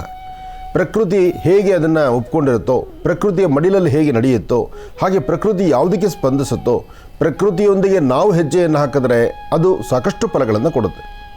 ಹಾಗಾಗಿ ಉತ್ತರಾಯಣ ಪುಣ್ಯಕಾಲ ಎಂಬತಕ್ಕಂಥದ್ದು ಬಹಳಷ್ಟು ಪರಮ ಪವಿತ್ರವಾಗಿರತಕ್ಕಂಥದ್ದು. ಉತ್ತರಾಯಣ ಪುಣ್ಯಕಾಲದಲ್ಲೂ ಮಾಘ ಮಾಸ ಇದೆಯಲ್ಲ, ಮಾಘ ಮಾಸದಲ್ಲಿ ಮಾಘ ಶುದ್ಧ ಇದೆಯಲ್ಲ, ಅಂದರೆ ಶುಕ್ಲ ಪಕ್ಷ, ಅದು ಇನ್ನಷ್ಟು ಪವರ್ಫುಲ್ ಆಗಿರ್ತಕ್ಕಂಥದ್ದು. ಎಷ್ಟೋ ಜನ ತಿಳಿದಿರ್ತಕ್ಕಂಥವ್ರು ಕಳೆದ 6 ತಿಂಗಳು 8 ತಿಂಗಳ ಹಿಂದೆ ಗೊತ್ತಾಗಿರ್ತಕ್ಕಂತಹ ಮದುವೆ ಸಂಬಂಧಗಳನ್ನು ಇದೇ ಮಾಘ ಮಾಸದ ಮಾಘ ಶುಕ್ಲದಲ್ಲಿ ಮಾಡಬೇಕು ಎಂಬತಕ್ಕಂಥದ್ದಕ್ಕೆ ನೋಡಿ. ಮಾಘ ಮಾಸದ ಶುಕ್ಲ ಪಕ್ಷ ಬಂತು ಅಂದರೆ ನಿಮಗೆ ಎಲ್ಲಿಂದೆಲ್ಲಿ ನೋಡ್ರೂ ಸಹಿತ ಒಂದು ಛತ್ರ ಖಾಲಿ ಸಿಕ್ಕೋದೇ ಇಲ್ಲ. ಸಾಕಷ್ಟು ಛತ್ರಗಳಿದೆ ನಮ್ಮ ರಾಜ್ಯದಲ್ಲಿ. ಅಷ್ಟು ಛತ್ರಗಳಿದ್ದರೂ ಎಲ್ಲರ ಮನೆಗಳಲ್ಲೂ ಮದುವೆ ಮುಂಜಿ ನಾಮಕರಣ ಏನಾದರೂ ಒಂದು ಕಾರ್ಯಕ್ರಮ ಮಾಡಬೇಕಾದ್ರೆ ಅದಕ್ಕೆ ಮಾಘ ಮಾಸದ ಮಾಘ ಶುಕ್ಲದಲ್ಲೇ ಹುಡುಕ್ತಾರೆ. ಅಂದರೆ ಮಾಘ ಮಾಸ ಉತ್ತರಾಯಣ ಪುಣ್ಯಕಾಲ ಅಂತಹ ಒಂದು ಶಕ್ತಿಯುತವಾಗಿರತಕ್ಕಂಥದ್ದು. ದೇವತಾ ಪ್ರತಿಷ್ಠಾಪನೆಗಳಿಗೂ ಸಹಿತ ಮಾಘ ಮಾಸದ ಶುಕ್ಲ ಪಕ್ಷವೇ ನೋಡ್ತಾರೆ. ಹಾಗೆ ಯಾವುದೇ ಒಂದು ಶುಭ ಕಾರ್ಯ ಆದರೂ ಶುಭಕ್ಕೆ ಬೇಕಾಗಿರುವಂತಹದ್ದು ಉತ್ತರಾಯಣ ಪುಣ್ಯಕಾಲ. ನಾವು ಹೇಗೆ ಕೃಷ್ಣ ಪಕ್ಷ ಮತ್ತು ಶುಕ್ಲ ಪಕ್ಷ ಅಂತ ಹೇಳ್ತೀವೋ ಹಾಗೆ ಶುಕ್ಲ ಪಕ್ಷ ಅಂತಂದಾಗ ಹುಣ್ಣಿಮೆ ಎಂಬತಕ್ಕಂಥದ್ದು ಅಷ್ಟು ವಿಶೇಷವಾಗಿರುತ್ತೆ. ಸಾಮಾನ್ಯಕ್ಕೆ ಕ್ಷಿಣಿತ ಚಂದ್ರನ, ಅಂದರೆ ಶುಕ್ಲ ಪಕ್ಷ ಆದ ನಂತರ ಬರ್ತಕ್ಕಂಥದ್ದು ಕ್ಷಿಣಿತ ಚಂದ್ರ. ಚಂದ್ರನಲ್ಲಿ ಕಾಂತಿ ಕಡಿಮೆ ಆಗುತ್ತೆ, ಶಕ್ತಿನೂ ಕಡಿಮೆ ಆಗುತ್ತೆ. ಅಂತಹ ಕಾಲದಲ್ಲಿ ಯಾರೂ ಮುಹೂರ್ತಗಳನ್ನು ಇಡೋದಿಲ್ಲ. ಇಟ್ಟರೂ ಆ ಮುಹೂರ್ತ ಅಷ್ಟು ಶಕ್ತಿಯುತವಾದ್ದಲ್ಲ. ಯಾಕೆಂದರೆ ನಾವಿಡುವ ಮುಹೂರ್ತವೂ ಬೇರೆ, ಭಗವತ್ ನಿರ್ಣಯ ಬೇರೆ. ಅದಕ್ಕಾಗಿ ಸಾಧ್ಯವಾದಷ್ಟು ಭಗವತ್ ನಿರ್ಣಯದಂತೆ ಶುಕ್ಲ ಪಕ್ಷದಲ್ಲಿ ಹುಣ್ಣಿಮೆಯ ಚಂದ್ರ ಮುಂದಿರುವಾಗ ಯಾವ ಮುಹೂರ್ತವನ್ನಾದರೂ ಸಾಧನೆ ಮಾಡಬಹುದು. ಅದೇ ಅಮಾವಾಸ್ಯೆ ಮುಂದೆ ಇದ್ದಾಗ ಸಾಧ್ಯವಾದಷ್ಟು ಮುಹೂರ್ತ ಬೇಕೇ ಬೇಕು, ವಿಧಿ ಇಲ್ಲ ಅನ್ನುವ ಪಕ್ಷದಲ್ಲಿ ಒಂದು ಪಂಚಮಿ ಇಲ್ಲ ದಶಮಿ, ಪಂಚಮಿವರೆಗೂ ಮಾತ್ರ ಅಥವಾ ದಶಮಿವರೆಗೂ ಮಾತ್ರ. ದಶಮಿ ದಾಟದ ಮೇಲೆ ಇನ್ನು ಮುಹೂರ್ತ ನೋಡ್ತಕ್ಕಂಥದ್ದು ಅಷ್ಟು ಸಮಂಜಸವಲ್ಲ, ಅದು ಕೃಷ್ಣ ಪಕ್ಷ. ಹಾಗೆಯೇ ದಕ್ಷಿಣಾಯನದಲ್ಲೂ ಸಹಿತ ದಕ್ಷಿಣಾಯನ ಉತ್ತರಾಯಣ ಅಂತಿದೆ. ಉತ್ತರಾಯಣ ಪುಣ್ಯಕಾಲ ಬರ್ತಕ್ಕಂತಹದ್ದೇ ಸಂಕ್ರಾಂತಿ ಹಬ್ಬ ಆದ ನಂತರ. ಅಂದರೆ ಮಕರ ಸಂಕ್ರಮಣ, ಮಕರ ರಾಶಿಗೆ ಶನಿ ಪ್ರವೇಶ ಇರುತ್ತೆ. ಸೊ ಹಾಗೆ ಆ ಸನ್ನಿವೇಶ ಇರುತ್ತೆ. ಜೊತೆಗೆ ಆ ಮಕರದಲ್ಲೇ ಸೂರ್ಯ ಬರುವಂತಹ ಕಾಲ ಆಗುತ್ತೆ. ಸೂರ್ಯ ಮಕರ ರಾಶಿಗೆ ಬಂದಾಗ ತನ್ನ ಮಗನ ಆಸ್ಥಾನ ಮಕರ ಕುಂಭ ಶನಿಗೆ ಸ್ವಕ್ಷೇತ್ರ. ಆದರೆ ಆ ಮಕರ ರಾಶಿಗೆ ಸೂರ್ಯ ಬರೋದರಿಂದ ಅದನ್ನು ಮಕರ ಸಂಕ್ರಮಣ ಅಂತಲೂ ಹೇಳ್ತಾರೆ. ಇದು ಒಂದು ಭಾಗ ಹೇಳಬೇಕಾದ್ರೆ, ಶುಭ ಕಾರ್ಯಗಳಿಗೆ ಸಂಕ್ರಮಣ ಕಾಲದಲ್ಲಿ ಯಾವ ಕಾರ್ಯಕ್ರಮಗಳನ್ನು ಮಾಡೋದಿಲ್ಲ.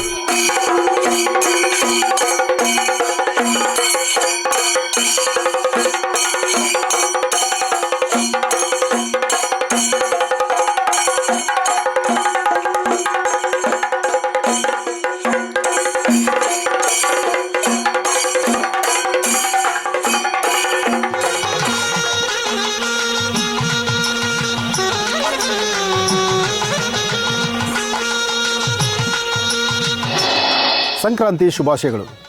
ಜೊತೆಗೆ ಹರಿಹರ ಪುತ್ರ ಅಯ್ಯಪ್ಪ ಸ್ವಾಮಿಯ ವಿಶೇಷವಾದಂಥ ಪೂಜಾನುಷ್ಠಾನ, ಅಯ್ಯಪ್ಪನ ಪೂಜಾನುಷ್ಠಾನ, ಸಂಕ್ರಾಂತಿ ವಿಶೇಷ. ಇದಾದ ನಂತರ ಅಮೃತ ಬಿಂದು ಮಹೋತ್ಸವ ನಾಳೆಯಿಂದ ಬಹಳ ವಿಶೇಷವಾಗಿ ಯಾರೊಬ್ಬರು ಕರೆ ಮಾಡಿದ್ರೂ ಈ ಅಮೃತ ಬಿಂದು ನಿಮ್ಮ ಮನೆ ಬಾಗಿಲಿಗೆ. ಕರೆ ಮಾತ್ರ ಅಲ್ಲ, ನೀವು ಬರೀತಕ್ಕಂತಹ ಕಾಗದ ಜೊತೆಗೆ ಸಮಸ್ಯೆಗೆ ಏನೇ ಪರಿಹಾರ ಆದರೂ ಆ ಪರಿಹಾರ ಎಂಬತಕ್ಕಂಥದ್ದನ್ನು ಅಮೃತ ಬಿಂದುವಲ್ಲಿ ಕಾಣಬಹುದಲ್ಲ. ಗ್ಯಾಸ್ಟ್ರಿಕ್ಕು, ಅಸಿಡಿಟಿ ಯಾವುದೇ ಸಮಸ್ಯೆ ಇದ್ದರೂ ಅಷ್ಟೇ ಯಾಕೆ, ರೋಗ ನಿರೋಧಕ ಶಕ್ತಿ ಸಹಿತ ಈ ಅಮೃತ ಬಿಂದುವಲ್ಲಿದೆ.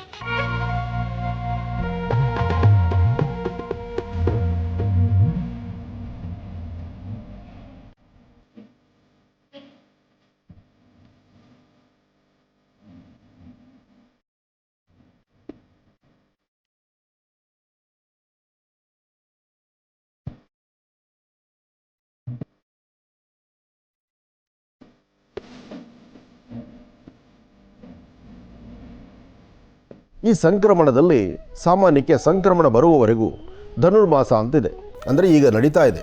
ಈಗ ಧನುರ್ಮಾಸ ಬೆಳಗ್ಗಿನ ಜಾವ ಬೇಗ ಅಯ್ಯಪ್ಪನಿಗೆ ಅಥವಾ ಬೆಳಗ್ಗೆ ಯಾವುದೇ ದೇವರಿಗೆ ಹೋದರೂ ಸಹಿತ ಪ್ರತಿಯೊಂದು ದೇವಾಲಯಗಳಲ್ಲೂ ಧನುರ್ಮಾಸ ಪೂಜೆ ಬೆಳಗ್ಗೆ ಬೇಗ ಆಗುತ್ತೆ. ಅಂದರೆ ಸೂರ್ಯ ಉದಯಿಸುವಕ್ಕಿಂತ ಮುನ್ನವೇ ಮಹಾಮಂಗಳಾರತಿ ತೀರ್ಥ ಪ್ರಸಾದ ಆಗೋಗುತ್ತೆ.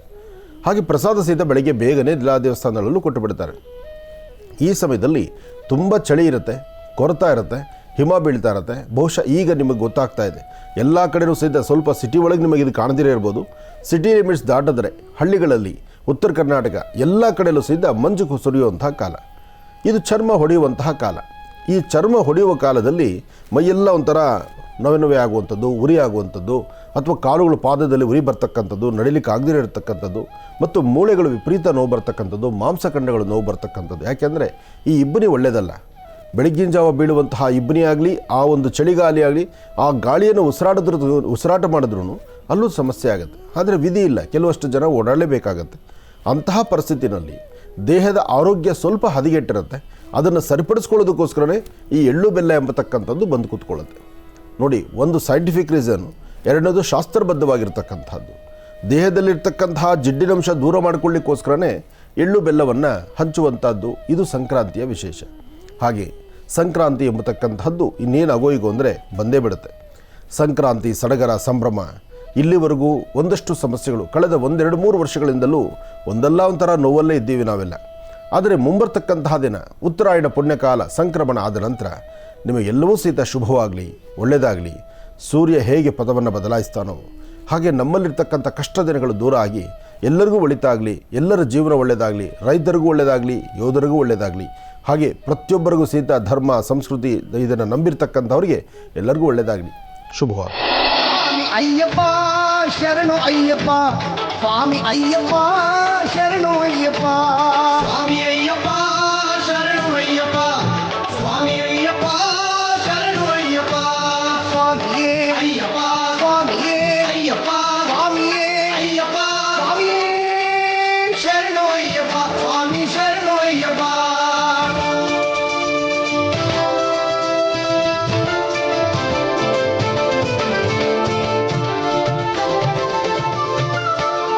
ಎಲ್ಲಿ ಪರಿಮಳ ಗಂಧವು, ಎಲ್ಲಿ ಪರಿಮಳ ಅಯ್ಯಪ್ಪ ಸ್ವಾಮಿ ಆಲಯದಿ ಗಂಧವು ಪರಿಮಳ, ಪರಿಮಳ ಗಂಧವು, ಎಲ್ಲಿ ಪರಿಮಳ ಅಯ್ಯಪ್ಪ ಸ್ವಾಮಿ ಆಲಯದಿ ಗಂಧವು ಪರಿಮಳ.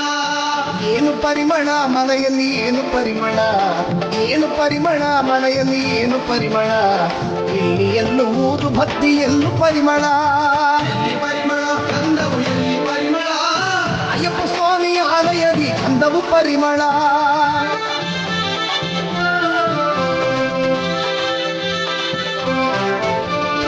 ಏನು ಪರಿಮಳ ಮಳೆಯಲ್ಲಿ, ಏನು ಪರಿಮಳ, ಏನು ಪರಿಮಳ ಮಳೆಯಲ್ಲಿ, ಏನು ಪರಿಮಳ.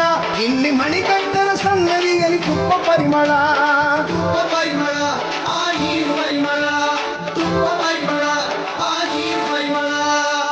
ದೇವರ ಸನ್ನಿಧಿಯಲ್ಲಿ ಗಂಧವು ಪರಿಮಳ, ದೇವರ ಸನ್ನಿಧಿಯಲ್ಲಿ ಗಂಧವು ಪರಿಮಳ. ಅಯ್ಯಪ್ಪನ ದರ್ಶನಕ್ಕಾಗಿ ಹೊರಡತಕ್ಕಂಥ ಭಕ್ತರು ಸಾಕಷ್ಟು ಜನ ಇರುಮುಡಿಯನ್ನು ಹೊತ್ತು ಪಂಪೆಗೆ ಹೋಗಿ ಅಲ್ಲಿ ಗಣಪನ ದರ್ಶನ ಮಾಡಿ, ಶರಂಗುತ್ತಿಯಲ್ಲಿ ದರ್ಶನ ಮಾಡಿ, ತದನಂತರ ಸ್ವಾಮಿಯ ಸಾನ್ನಿಧ್ಯಕ್ಕೆ ಹೊರಡತಕ್ಕಂಥದ್ದು, ಸನ್ನಿಧಾನಕ್ಕೆ ಹೊರಡತಕ್ಕಂಥದ್ದು ಎಲ್ಲ ಗೊತ್ತಿರುವಂಥ ವಿಚಾರ. ಆದರೆ ಹೊರಡುವಂಥವರಾದರೂ ಯಾರು? ಮಾಲೆ ಹಾಕಿರ್ತಕ್ಕಂಥ ಸ್ವಾಮಿಗಳು. ಮಾಲೆ ಹಾಕಿರ್ತಕ್ಕಂಥ ಸ್ವಾಮಿಗಳಿಗೆ ಮಾತ್ರ ಶಬರಿಮಲೆಯತ್ತ ಪಯಣ. ಆದರೆ ಸಾಕಷ್ಟು ಜನ ವಯಸ್ಸಾಗಿರ್ತಕ್ಕಂಥ ಹಿರಿಯರು, ಮನೆಯಲ್ಲಿರ್ತಕ್ಕಂಥ ತಾಯಂದಿರು, ಸಣ್ಣ ಪುಟ್ಟ ಮಕ್ಕಳು, ಮನೆಯಲ್ಲಿರ್ತಕ್ಕಂಥ ಹೆಂಗಳೆಯರು ಅಂದರೆ ಹೆಣ್ಣು ಮಕ್ಕಳು, ತಾವೆಲ್ಲರೂ ಅಯ್ಯಪ್ಪನ ಸಾನ್ನಿಧ್ಯದಲ್ಲಿ ನಡೀತಕ್ಕಂತಹ ಅಯ್ಯಪ್ಪನ ವಿಶೇಷವಾಗಿರ್ತಕ್ಕಂಥ ಅಭಿಷೇಕವನ್ನು ದರ್ಶನ ಮಾಡಬೇಕು ಎಂಬತಕ್ಕಂಥ ಮಹದಾಸೆ ಮಾತ್ರ. ಆದರೆ ಅದೃಷ್ಟ ಹಾಗಿಲ್ವಲ್ಲ.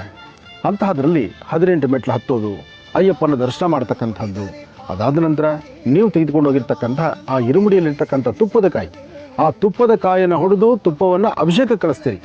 ಆದರೆ ತಾವು ಕಳಿಸಿರ್ತಕ್ಕಂತಹ ಅಭಿಷೇಕದ ತುಪ್ಪ ನೀವು ನೋಡೋದು ಬಹಳ ಕಷ್ಟವೇ. ಯಾಕೆಂದರೆ ಲಕ್ಷಾಂತರ ಜನ, ಆದರೂ ಅಷ್ಟು ಜನಕ್ಕೂ ಏಕಕಾಲದಲ್ಲಿ ಸ್ವಾಮಿಯ ದರ್ಶನ, ಜೊತೆಗೆ ಗಗನದಲ್ಲಿ ಕಾಣಿಸ್ತಕ್ಕಂತಹ ಆ ಜ್ಯೋತಿಯ ದರ್ಶನ ಎಲ್ಲವೂ ಪರಮ ಪವಿತ್ರವೇ.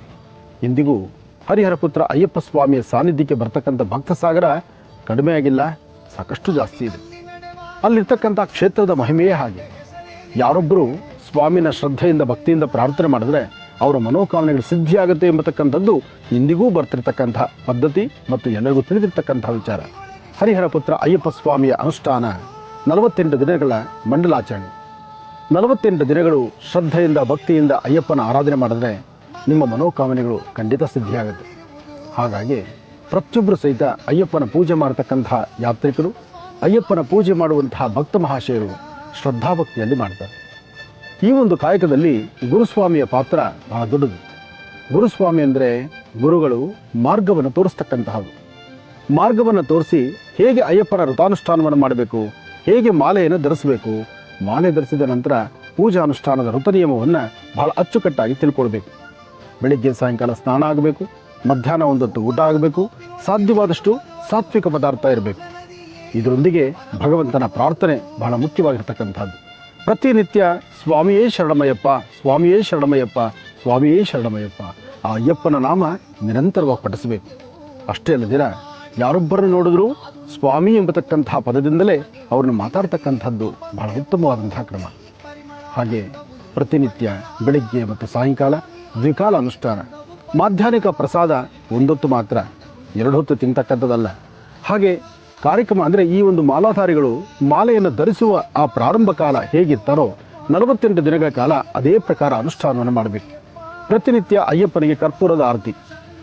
ಎಲ್ಲಿ ಭಜನೆ ಆಗ್ತಿರುತ್ತೋ, ಎಲ್ಲಿ ಪೂಜಾನುಷ್ಠಾನ ನಡೆಯುತ್ತೋ ಎಲ್ಲ ಸ್ವಾಮಿಗಳು ಮಾಲೆಯನ್ನು ಧರಿಸಿರ್ತಕ್ಕಂಥವರು ಆಯಾ ಕ್ಷೇತ್ರಕ್ಕೆ ಹೊರಡಬೇಕು. ಕನ್ಯಾಸ್ವಾಮಿ ಎಂಬತಕ್ಕಂಥ ಪದ ಬಹಳ ಉತ್ತಮವಾದಂಥದ್ದು. ಎಲ್ಲಿವರೆಗೂ ಕನ್ಯಾಸ್ವಾಮಿಗಳು ನಿರಂತರವಾಗಿ ಶಬರಿಮಲೆ ಯಾತ್ರೆ ಮಾಡ್ತಾರೋ ಅಲ್ಲಿವರೆಗೂ ಅಯ್ಯಪ್ಪ ಅದೇ ಸಾನ್ನಿಧ್ಯದಲ್ಲಿ ಕೂತು ಎಲ್ಲರನ್ನೂ ಹರಿಸ್ತಿರ್ತಾನೆ. ಯಾವಾಗ ಕನ್ಯಾಸ್ವಾಮಿಗಳು ಶಬರಿಮಲೆಯತ್ತ ನಡೆಯುವಂಥದ್ದನ್ನು ನಿಲ್ಲಿಸ್ತಾರೋ ಅಂದಿಗೆ ಅಯ್ಯಪ್ಪ ವೈಕುಂಠ ದ್ವಾರವನ್ನು ಸೇರ್ತಾನೆ, ಜೊತೆಗೆ ಮೇಲಿದ್ದು ಹರಿಸ್ತಾನೆ. ಏನೇ ಆದರೂ ಶಬರಿಮಲೆಯಲ್ಲಿ ಇಂದಿಗೂ ಅಯ್ಯಪ್ಪನಿದ್ದಾನೆ. ಅಲ್ಲಿರ್ತಕ್ಕಂಥ ಅಯ್ಯಪ್ಪನ ವಿಶೇಷವಾಗಿರ್ತಕ್ಕಂಥ ಸಾನ್ನಿಧ್ಯ, ಅಯ್ಯಪ್ಪನ ಒಂದು ವ್ರತಾನುಷ್ಠಾನ ಪರಮ ಪವಿತ್ರವಾಗಿರ್ತಕ್ಕಂಥದ್ದು. ಮಾಳಿಗಾಪುರತ್ತಮ್ಮೆ ಎಂಬತಕ್ಕಂಥ ತಾಯಿಯ ಆಸ್ಥಾನವೂ ಅಲ್ಲಿದೆ. ಹಾಗೆ ಮಹಿಷಿ ಸಂಹಾರ ಆದ ನಂತರ ವಿಶೇಷವಾಗಿರ್ತಕ್ಕಂಥ ವರವನ್ನು ದಯಪಾಲಿಸಿದ್ದಾನೆ. ಹಾಗಾಗಿ ಕನ್ಯಾಸ್ವಾಮಿಗಳು ಎಲ್ಲಿವರೆಗೂ ಆ ಶಬರಿಮಲೆ ಯಾತ್ರೆ ಮಾಡ್ತಿರ್ತಾರೋ ಅಲ್ಲಿವರೆಗೂ ಅಯ್ಯಪ್ಪ ಬ್ರಹ್ಮಚಾರಿಯಾಗಿರ್ತಾನೆ. ಅದಾದ ನಂತರ ಗೃಹಸ್ಥಾಶ್ರಮ ಅಂತ ಹೇಳ್ತಾರೆ. ಆದರೂ ಅದರ ಪೂರ್ವ ಸಿದ್ಧಾಂತ ಸಾಕಷ್ಟು ಇದೆ. ಕತೆ ಹೇಳ್ತಾ ಹೊರಟ್ರೆ ಈ ದಿನ ಪೂರ್ತಿ ಸಾಕಾಗುವುದಿಲ್ಲ, ಅಷ್ಟು ಅಯ್ಯಪ್ಪನ ಕಥೆಗಳಿದೆ. ಯಾಕೆಂದರೆ ಪಂದಳ ರಾಜನ ಕೋರನಾಗಿ ರಾಜಕುವರನಾಗಿದ್ದಂತಹದ್ದು ಅಯ್ಯಪ್ಪ. ಅಯ್ಯಪ್ಪನ ತಂದೆ ತಾಯಿ ಬಹಳ ಉತ್ತಮ, ಬಹಳ ವಿಶೇಷ. ಹರಿಹರ ಪುತ್ರನಾಗಿರ್ತಕ್ಕಂಥವನು. ಹರಿಹರ ಶಿವ ಮತ್ತು ವಿಷ್ಣುವಿಗೆ ಜನಿಸಿರ್ತಕ್ಕಂಥದ್ದು ಅಯ್ಯಪ್ಪ. ನೋಡಿ ಎಷ್ಟು ಒಂದು ವಿಶೇಷತೆ ಆಗಿದೆ. ಅಂದರೆ ವರವನ್ನು ಬೇಡಿದ್ದರಿಂದ, ತಪಸ್ಸನ್ನು ಮಾಡಿದ್ರಿಂದ, ಸಂಹಾರಕ್ಕಾಗಿ ಇಂಥದ್ದೇ ಒಂದು ಶಿಶು ಬೇಕು ಅಂತ ಅಪೇಕ್ಷೆ ಪಟ್ಟಿದ್ದರಿಂದ ಹರಿಹರ ಪುತ್ರ ಅಯ್ಯಪ್ಪ ಸ್ವಾಮಿಯಾಗಿ ಜನಿಸಿರ್ತಕ್ಕಂಥದ್ದು. ಅಂಥದ್ರಲ್ಲಿ ಜನವರಿ 14, ಪ್ರತಿ ವರ್ಷ ಜನವರಿ 14 ಬಂತು ಅಂದರೆ ಹರಿಹರ ಪುತ್ರ ಅಯ್ಯಪ್ಪ ಸ್ವಾಮಿಯ ಆ ಪಂದಳ ರಾಜನ ಕುವರನಾಗಿರ್ತಕ್ಕಂತಹ ಹರಿಹರ ಪುತ್ರ ಅಯ್ಯಪ್ಪ ಸ್ವಾಮಿಯ ಸಾನ್ನಿಧ್ಯದಲ್ಲಿ ಸಂಭ್ರಮವೋ ಸಂಭ್ರಮ. ಆ ಸಂಭ್ರಮ ಮನೆ ಮಾಡತಕ್ಕಂಥದ್ದನ್ನು ನೋಡಲಿಕ್ಕೆ 2 ಕಣ್ಗಳ ಸಾಲದು. ಆದರೂ ಅಯ್ಯಪ್ಪನ ಭಕ್ತ ಸಾಗರ ಸಾಕಷ್ಟು ಜನ. ಆ ಒಂದು ಕ್ಷಣ ಎಲ್ಲರೂ ಸ್ವಾಮಿಯೇ ಶರಣಮಯ್ಯಪ್ಪ, ಸ್ವಾಮಿಯೇ ಶರಣಮಯ್ಯಪ್ಪ, ಸ್ವಾಮಿಯೇ ಶರಣಮಯ್ಯಪ್ಪ ಅನ್ನುವಾಗ ಅದರ ಆನಂದವೇ ಬೇರೆ. ಅಂತಹ ಶುಭ ಸನ್ನಿವೇಶದಲ್ಲಿ ಪಂದಳ ರಾಜ ಅಂದು ಅಯ್ಯಪ್ಪನಿಗೆ ಮಾಡಿಸಿರ್ತಕ್ಕಂಥ ಚಿನ್ನದ ಆಭರಣಗಳನ್ನು ಪಂದಳ ವಂಶಸ್ಥರು, ಅಲ್ಲಿನ ರಾಜರ ಕುಟುಂಬ ಆ ಒಂದು ಒಡವೆಗಳನ್ನು ಹೊತ್ತು ತರ್ತಾರೆ. ಪಂದಳದಿಂದ ಹೊತ್ತು ತರುವಂತಹ ಆ ಶುಭಗಳಿಗೆ, ಆ ಒಡವೆಗಳಿಗೆ ಕಾವಲಾಗಿ ಬರ್ತಕ್ಕಂತಹ ಗರುಡು ಪಕ್ಷಿ, ಅದಾದ ನಂತರ ಮೊದಲು ಕಾಣುವಂತಹ ಒಂದು ಬೆಳ್ಳಿಯ ನಕ್ಷತ್ರ, ಅದಾದ ನಂತರ ಕಾಣತಕ್ಕಂಥದ್ದೇ ಪರಮ ಪವಿತ್ರವಾಗಿರ್ತಕ್ಕಂಥ ಆ ಜ್ಯೋತಿ. ಸ್ವಾಮಿಯೇ ಶರಣಮಯ್ಯಪ್ಪ. ಪ್ರತಿಯೊಬ್ಬರ ಗಮನವೂ ಸಹಿತ, ಪ್ರತಿಯೊಬ್ಬರೂ ಸಹಿತ ಕಣ್ಣಿಗೆ ಕಟ್ಟುವಂಥ ರೀತಿ ಆ ಅಯ್ಯಪ್ಪನ ಜ್ಯೋತಿಯನ್ನು ನೋಡಲಿಕ್ಕೆ ಪ್ರತಿಯೊಬ್ಬರೂ ಕಾತುರತೆಯಿಂದ ಕಾಯ್ತಿರ್ತಾರೆ. ಅದೇ ಶುಭ ಸನ್ನಿವೇಶ ಸ್ವಾಮಿಗೆ ವಿಶೇಷವಾಗಿರ್ತಕ್ಕಂಥ ಫಲಪಂಚಾಮೃತ ಅಭಿಷೇಕ ಆದ ನಂತರ ರಾಜ ಕಳಿಸಿರ್ತಕ್ಕಂತಹ ಒಡವೆಗಳನ್ನು ಸ್ವಾಮಿಗೆ ಅಲಂಕಾರ ಮಾಡಿ ಆ ಸುಂದರವಾದ ಗಳಿಗೆಯಲ್ಲೇ ಸ್ವಾಮಿಗೆ ಮಹಾಮಂಗಳಾರತಿ, ಗರ್ಭಗುಡಿಯಲ್ಲಿ ಮಹಾಮಂಗಳಾರತಿ, ಎಲ್ಲರ ಕೂಗು ಶರಣಗಳನ್ನು ಕೂಗ್ತಕ್ಕಂಥದ್ದು, ಆಕಾಶದಲ್ಲಿ ಜ್ಯೋತಿ ಕಾಣತಕ್ಕಂತಹದ್ದು. ಆ ಶುಭ ಸನ್ನಿವೇಶವನ್ನು ನೋಡಲಿಕ್ಕೆ 2 ಕಣ್ಗಳ ಸಾಲಲ್ಲ. ಸ್ವಾಮಿಯನ್ನು ಎಷ್ಟು ಕೊಂಡಾಡಿದ್ರೂ ಕಡಿಮೆನೇ. ಇವತ್ತು ನಮ್ಮ ಮಹರ್ಷಿ ಮಂದಿರದಲ್ಲಿ ನಡೀತಿರ್ತಕ್ಕಂಥ ಹರಿಹರ ಪುತ್ರ ಅಯ್ಯಪ್ಪ ಸ್ವಾಮಿಯ ವಿಶೇಷವಾಗಿರ್ತಕ್ಕಂಥ ಆರಾಧನಾ ಮಹೋತ್ಸವವನ್ನು ತಾವೆಲ್ಲರೂ ಕಣ್ತುಂಬಿಸ್ಕೊಳ್ತಾ ಇದ್ದೀರಿ. ತಮ್ಮೆಲ್ಲರ ಗೋತ್ರ, ಹೆಸರು, ನಕ್ಷತ್ರವನ್ನು ಹೇಳ್ಕೊಳ್ಳಿ. ಹಾಗೆ ಅಯ್ಯಪ್ಪನ ಸೇವೆ ಮಾಡುವಂತಹ ಮನಸ್ಸು ಎಲ್ಲರಿಗೂ ಬೇಕು. ಯಾರು ಶಬರಿಮಲೆಗೆ ಹೋಗ್ಲಿಕ್ಕೆ ಆಗ್ತಾ ಇಲ್ಲ ಅಥವಾ ಶಬರಿಮಲೆಗೆ ಹೋಗಲಿಕ್ಕೆ ನಮ್ಮ ಕೈಲಿ ಆಗದೇ ಇರತಕ್ಕಂಥವ್ರು, ಎಷ್ಟೋ ಜನ ಅಂಗವಿಕಲರು ಸಹಿತ ಅಯ್ಯಪ್ಪನ ದರ್ಶನಕ್ಕಾಗಿ ಸಾಕಷ್ಟು ಜನ ಬರ್ತಾರೆ. ಕಾಲಿಲ್ದಿರತಕ್ಕಂಥವರು ಆ ಬೆಟ್ಟವನ್ನು ಬರೀ ಮಳೆಗಾಲಲ್ಲಿ ಪರಿಕ್ರಮಿಸ್ತಕ್ಕಂಥದ್ದನ್ನು ನಾನು ನೋಡಿದ್ದೇನೆ. ಕಣ್ಣಿಲ್ದಿರತಕ್ಕಂಥವರು ಮತ್ತೊಬ್ಬರ ಸಹಾಯವನ್ನು ತೆಗೆದುಕೊಂಡು ಅಯ್ಯಪ್ಪನ ಆ ಒಂದು ವಿಶೇಷವಾಗಿರ್ತಕ್ಕಂಥ ಸಾನ್ನಿಧ್ಯಕ್ಕೆ ಬಂದು ಆ ಸಾನ್ನಿಧ್ಯದಲ್ಲಿ ಕೂಗತಕ್ಕಂಥ ಶರಣು ಕೂಗು ಇದೆಯಲ್ಲ, ಸ್ವಾಮಿಯೇ ಶರಣಮಯ್ಯಪ್ಪ, ಸ್ವಾಮಿಯೇ ಶರಣಮಯ್ಯಪ್ಪ, ಸ್ವಾಮಿಯೇ ಶರಣಮಯ್ಯಪ್ಪ, ಆ ಕೂಗನ್ನು ಆಲಿಸ್ತಾರೆ. ಅಷ್ಟೇ ಯಾಕೆ 18 ಮೆಟ್ಲುಗಳನ್ನು ಹತ್ತುವಾಗ ಅಲ್ಲಿ ಸಿಗುವಂಥ ಆನಂದವೇ ಬೇರೆ.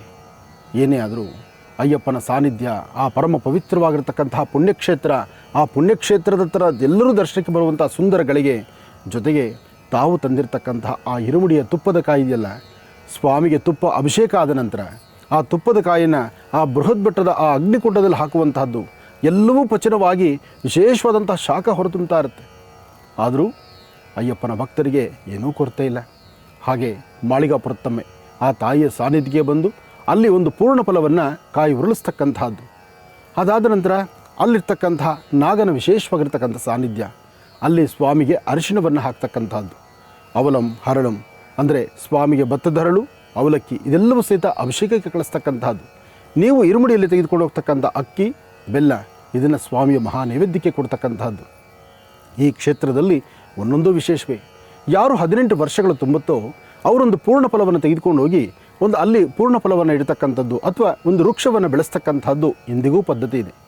ಆದರೂ ಶಬರಿಮಲೆ, ಅಂದಿನ ಶಬರಿಮಲೆಗೂ ಇಂದಿನ ಶಬರಿಮಲೆಗೂ ಸಾಕಷ್ಟು ವ್ಯತ್ಯಾಸ ಇದೆ. ಆದರೆ ಭಕ್ತರಿಗೆ ಮಾತ್ರ ಯಾವುದೇ ಭೇದ ಭಾವ ಇಲ್ಲ.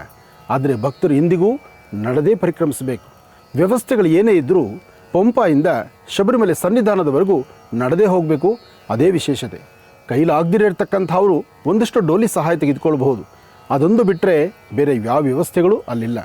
ಆದರೆ ಪಂಪೆಯಲ್ಲಿ ಸ್ನಾನ ಮಾಡಿ ಪಂಪಾ ಸನ್ನಿಧಾನದಲ್ಲಿರ್ತಕ್ಕಂಥ ಗಣಪನ ದರ್ಶನ ಮಾಡಿ ಅದಾದ ನಂತರ ಶರಂಗುತ್ತಿ, ಅದಾದ ನಂತರ ಸನ್ನಿಧಾನದ ಹತ್ರ 18 ಮೆಟ್ಲುಗಳ ಪಯಣ, ಅದರ ಮೇಲೆ ನಿಂತಿರ್ತಕ್ಕಂಥ ಶ್ರೀ ಧರ್ಮಶಾಸ್ತ್ರ ಹರಿಹರ ಪುತ್ರ ಅಯ್ಯಪ್ಪ ಸ್ವಾಮಿಯ ದರ್ಶನವನ್ನು ಮಾಡಿ ಎಲ್ಲರೂ ಸಹಿತ ಪುನೀತರಾಗುವಂಥದ್ದು.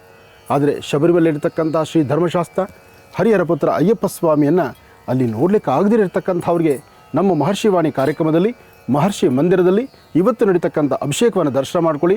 ನಿಮ್ಮೆಲ್ಲರ ಮನೋಕಾಮನೆ ಶೀಘ್ರವಾಗಿ ಸಿದ್ಧಿಯಾಗಲಿ. ಸ್ವಾಮಿಯೇ ಶರಣಮಯ್ಯಪ್ಪ, ಸ್ವಾಮಿಯೇ ಶರಣಮಯ್ಯಪ್ಪ, ಸ್ವಾಮಿಯೇ ಶರಣಮಯ್ಯಪ್ಪ. ಓಂ ಹರಿಹರ ಸುತನಾನಂದ ಚಿತ್ತನಯ್ಯನಯ್ಯಪ್ಪ, ಸ್ವಾಮಿಯೇ ಶರಣಮಯ್ಯಪ್ಪ. ಶರಣಮಯ್ಯಪ್ಪ.